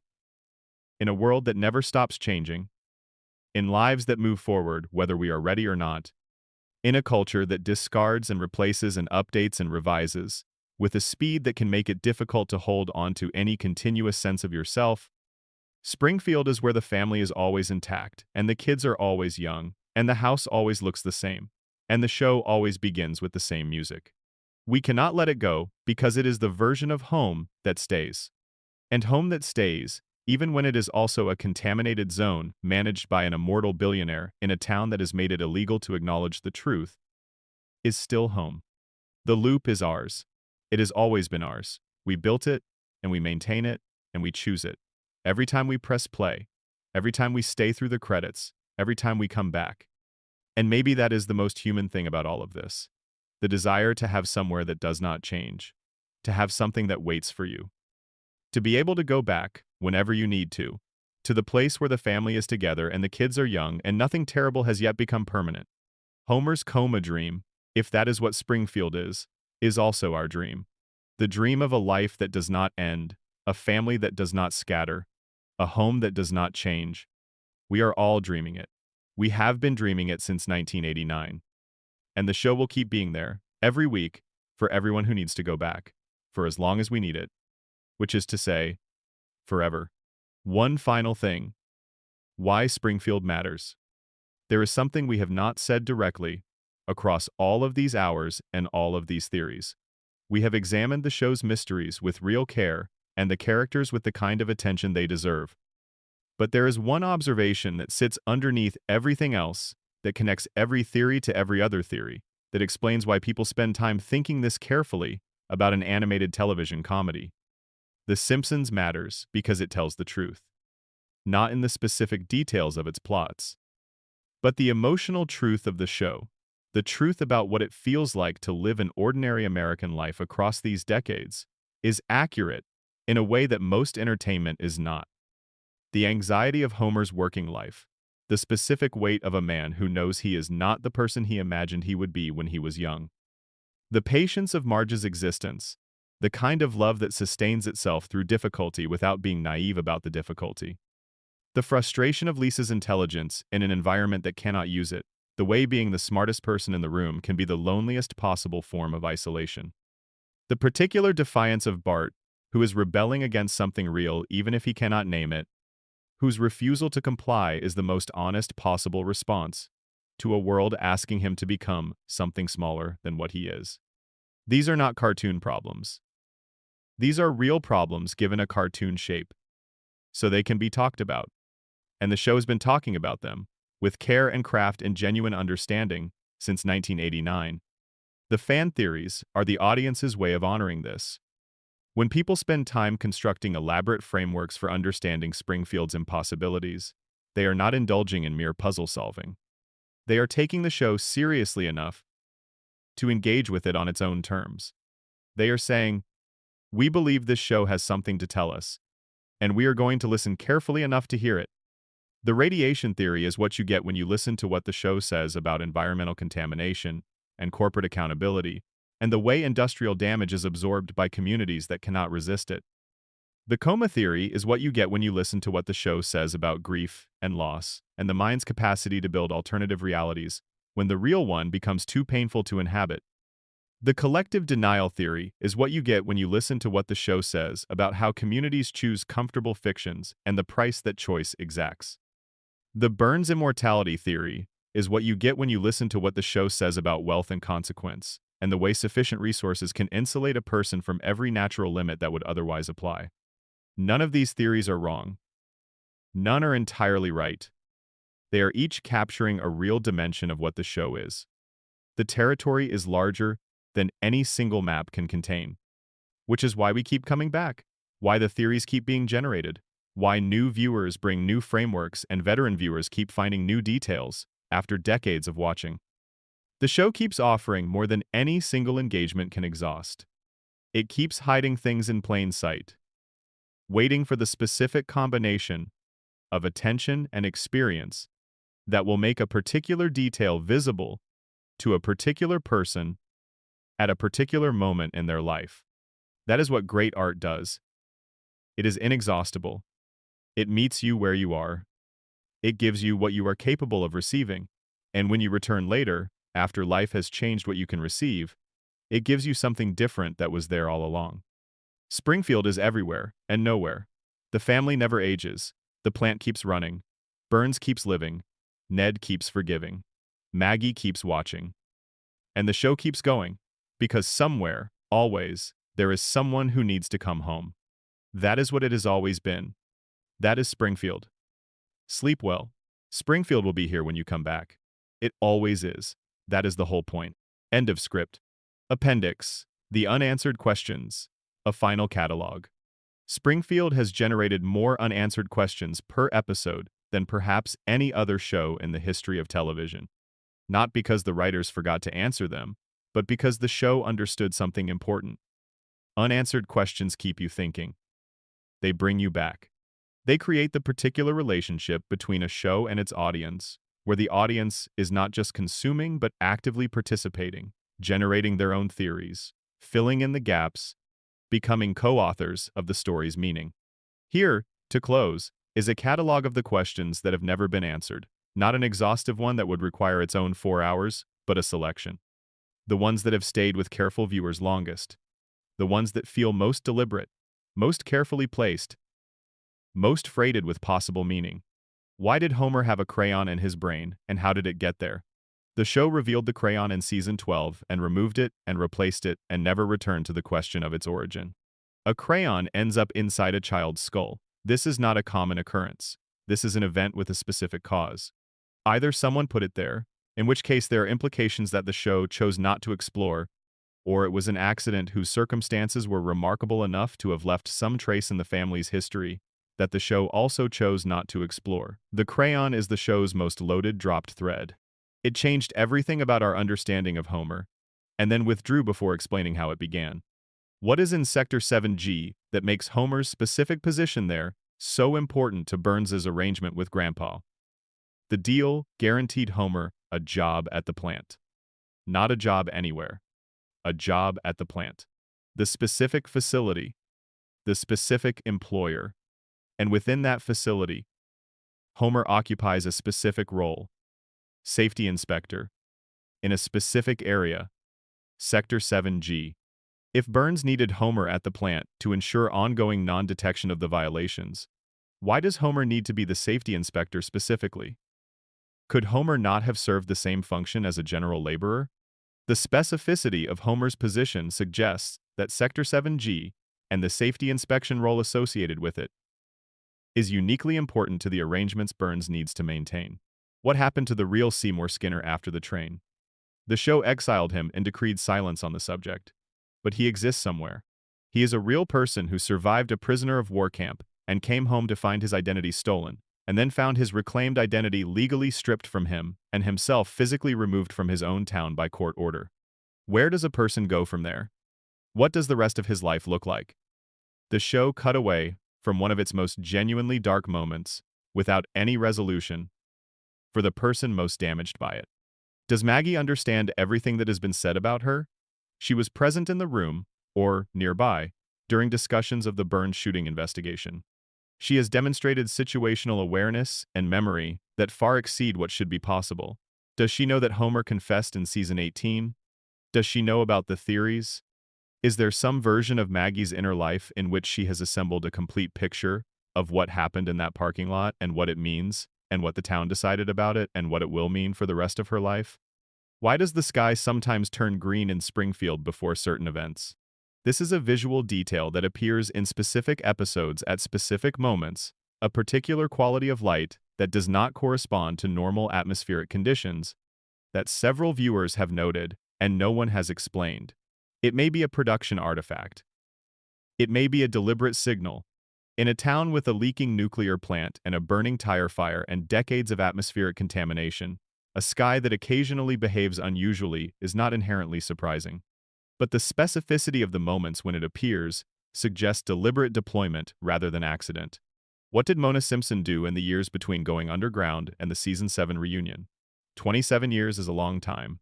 She moved. She hid. She presumably had a life, relationships, experiences, a version of herself that developed in the absence of her family. The show glimpsed her at the reunion and then moved on. But there is a person there, a whole person with a full history, whose story the show told in fragment and outline. Does Lisa know about Maggie? Does she see what her sister actually is beneath the performance of helplessness? Lisa is the most perceptive person in the family. She has demonstrated the capacity to read situations that everyone else in her household misses. If anyone in the Simpson family can see past Maggie's strategic silence to the intelligence beneath it, it is Lisa. And the show has never addressed whether she does. Why does Burns smile when he is doing something cruel? Not the smile of someone enjoying cruelty, exactly. The smile of someone who is confirming something they already knew. As if cruelty is, for Burns, evidence of a thesis he has always held about the nature of the world and of the people in it. What is that thesis? The show gestures toward it in various Burns-centric episodes, but never states it plainly. Burns believes something specific about human nature, and his cruelty is in service of that belief. What does he actually think the world is? These questions do not need answers. They are better as questions. Springfield is more itself, more fully what it is, when it holds its mysteries rather than resolving them. The town is made of unanswered questions. It always has been. And the questions are what keep it alive, what keep it worth returning to, what make each new watching potentially the one where you finally see something you missed before. The questions are the show's greatest gift. They are what it offers in place of conclusions. Sit with them, let them breathe, let Springfield keep its secrets a little longer. There will be more time. There is always more time, as long as the loop keeps floating and the family stays together and the show keeps going. Which, for now, it does. Which is enough. A note on watching. If you have made it to the end of this script, through all of these hours, and all of these theories, and all of these careful examinations of a show that has meant different things to different people across 36 years, there is one final thing worth saying before you sleep. The next time you watch The Simpsons, even casually, even as background noise while you do something else, you will see it differently. That is what spending time with the deeper layers of a show does. It makes the surface transparent. You start to see through the jokes to the structure beneath them, through the comedy to the emotional architecture that the comedy is carrying. You will watch Homer at his workstation at the plant, and you will think, quietly, about what it means that he is there, about the specific chain of events and decisions and cruelties and accommodations that put him in that chair, about the man he might have been if any of those events had been different, about the crayon, about Mona, about the deal his grandfather made with the man who destroyed her. You will watch Marge in the kitchen, and you will think about the particular form of love she represents. The love that shows up even when it is not noticed. The love that holds the structure together without anyone acknowledging the structural work it is doing. You will watch Bart on his skateboard, and you will think about what he is actually defying, and whether the defiance has any chance of succeeding, and whether the show has always known it doesn't, and made him defy anyway because someone has to. You will watch Lisa playing her saxophone, and you will think about her mutation and her isolation, and the way the show has always understood that intelligence in a hostile environment is not a gift without cost. And you will watch Maggie. You will watch Maggie very carefully, because Maggie is watching you back. That is Springfield. That is what it has been doing, quietly and carefully and with enormous patience, in the background of your life. And it will keep doing it for as long as you need it to. Sleep well,